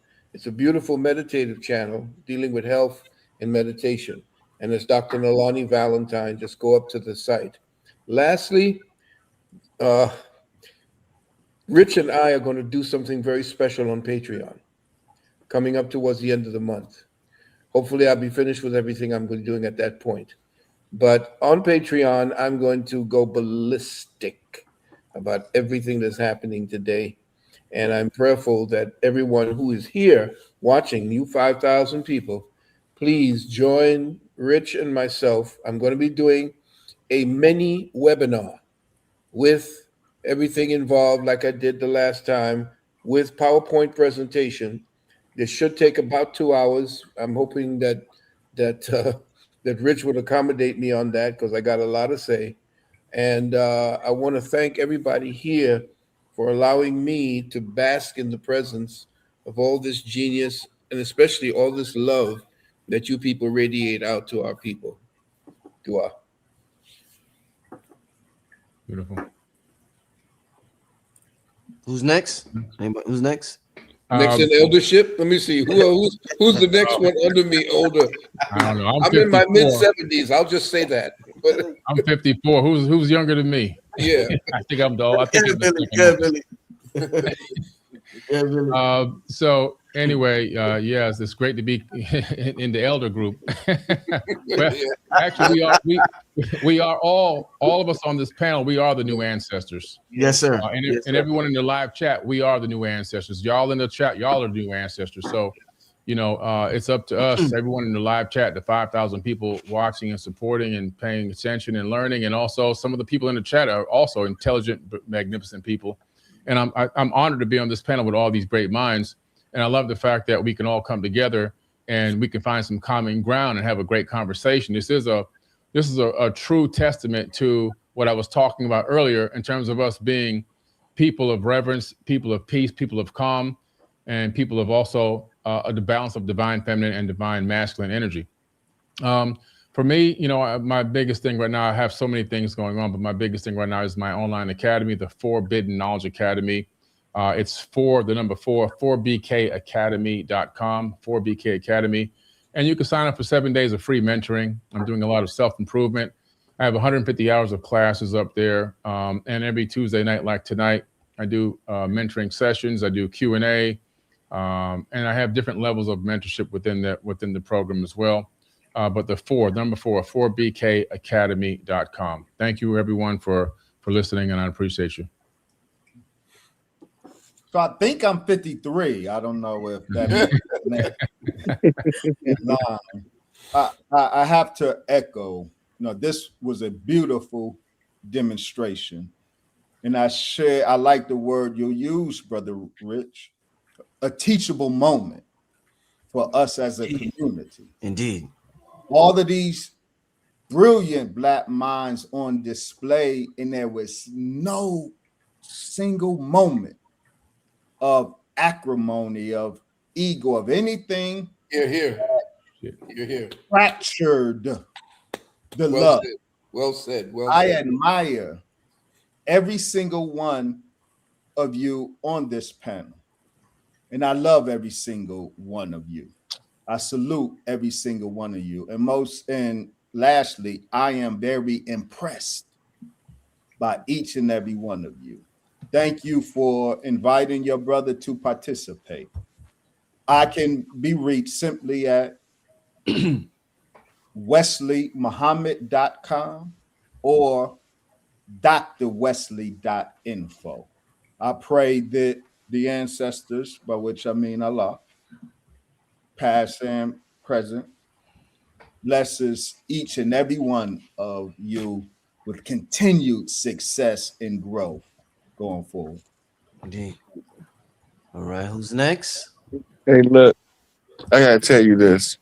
Back in the late 90s, early 2000s, when I was locked up, I was listening to Dr. Ben and Dr. Clark and Dr. Phil Valentine on cassette tape. Yeah. And they was going down through there, and I kept asking, the guy that gave me the tape name was Hart Eel. He was Moore. And I kept asking, who is this Dr. Valentine? And so he was like, he was one of the elders, and he was giving me the rundown who he was. I think, you got any more Dr. Valentine stuff? So I just wanted to make mention of that because he was one of the ones that I was listening to lectures that we had to sneak cassette tapes in to listen to because they couldn't come in by a regular channel. So it was on the black market, so to speak. And I've been following Dr. Wesley Muhammad for years. I watch all of the ministers that follow after Elijah and the ones that be teaching, and I'll be like, look at the messenger go. You could tell the tree by the fruit it bears. I appreciate that. Yeah, so and Wesley is an example, that you don't stop growing because you get a piece of paper with some alphabets on it. Yeah. He's not going to restrict his intelligence to what they teach in university when he got the greatest university in his presence. I say, absolutely. And y'all know, I know Billy from past lives, so so and me and Florburn go back. We do our thing. So this was like, and me and Rich, anytime you call, it's like nothing but love. Indeed. Nothing but love. The whole thing is just all love. And then it brings back to memory when Larry Hoover say the first principle of the universe is love. Oh, yes. Because everything you do is founded upon the first principle. And if you get the love right, you don't have to worry about the rest of it. Because the love gonna maintain the balance of respect between elders, so we don't have to have hostile discourse to be able to relay information to our youth that's coming up under us. Yeah. The fact that we get to be the elders now is flattering to me. Like, I get to be the elder now. So I get to kill some of the bullshit with the truth. I get to be an elder now. I get to speak up and speak out, So this has been a great pleasure to me. Y'all catch me on Young Elder tomorrow. He got something playing for me. I don't know. Sometimes he blindside me, sometimes he don't.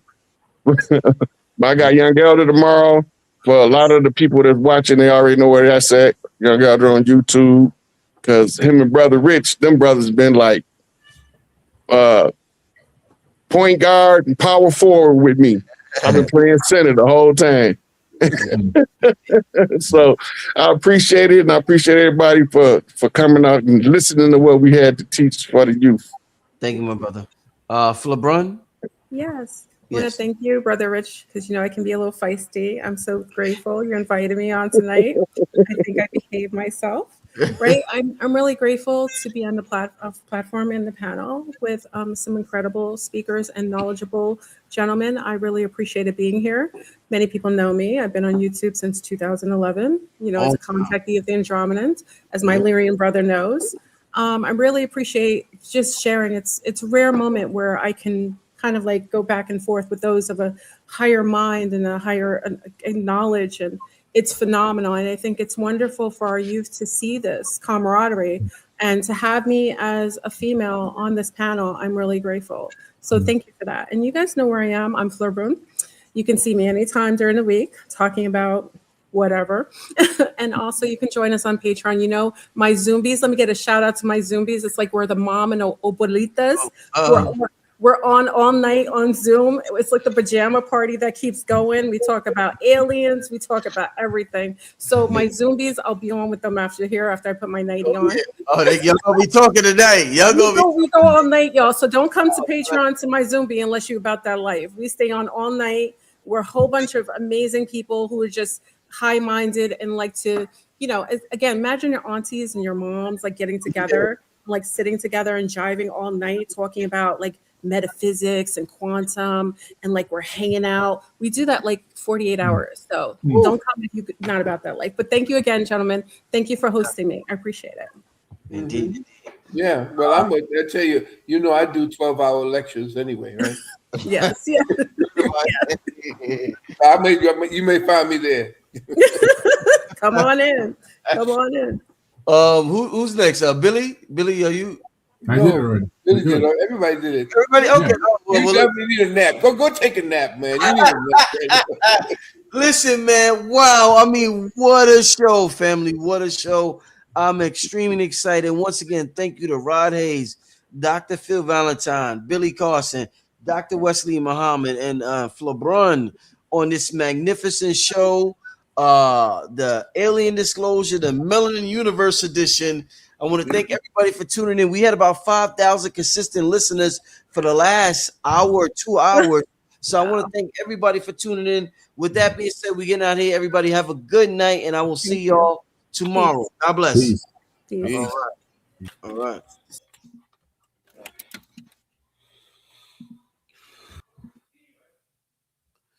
All right, tomorrow, Anthony Browder. I'll be on live with Anthony Browder at 9 p.m., I believe, family. So tune in tomorrow. Anthony Browder, 9 p.m. All right, family? Everybody have a good night. God bless. Creator bless. Before there were cigarettes, before there were brands, there was the leaf. Tobacco is one of the oldest forms of spirit communication known to humanity. Long before modern times, it was understood as a living messenger, a way for human intention to travel beyond the visible world and return with meaning. In the oldest traditions, tobacco was never a habit. It was a bridge, not something used to escape life, but something used to speak with it. Our ancestors knew breath as spirit itself, and smoke was breath-given form. When the leaf touched fire, it awakened. When guided by breath, it carried thought into the unseen. In that moment, intention became vapor, and prayer learned how to rise. It was never about getting high. It was about clarity, connection, making the invisible visible. That's the memory the leaf still carries.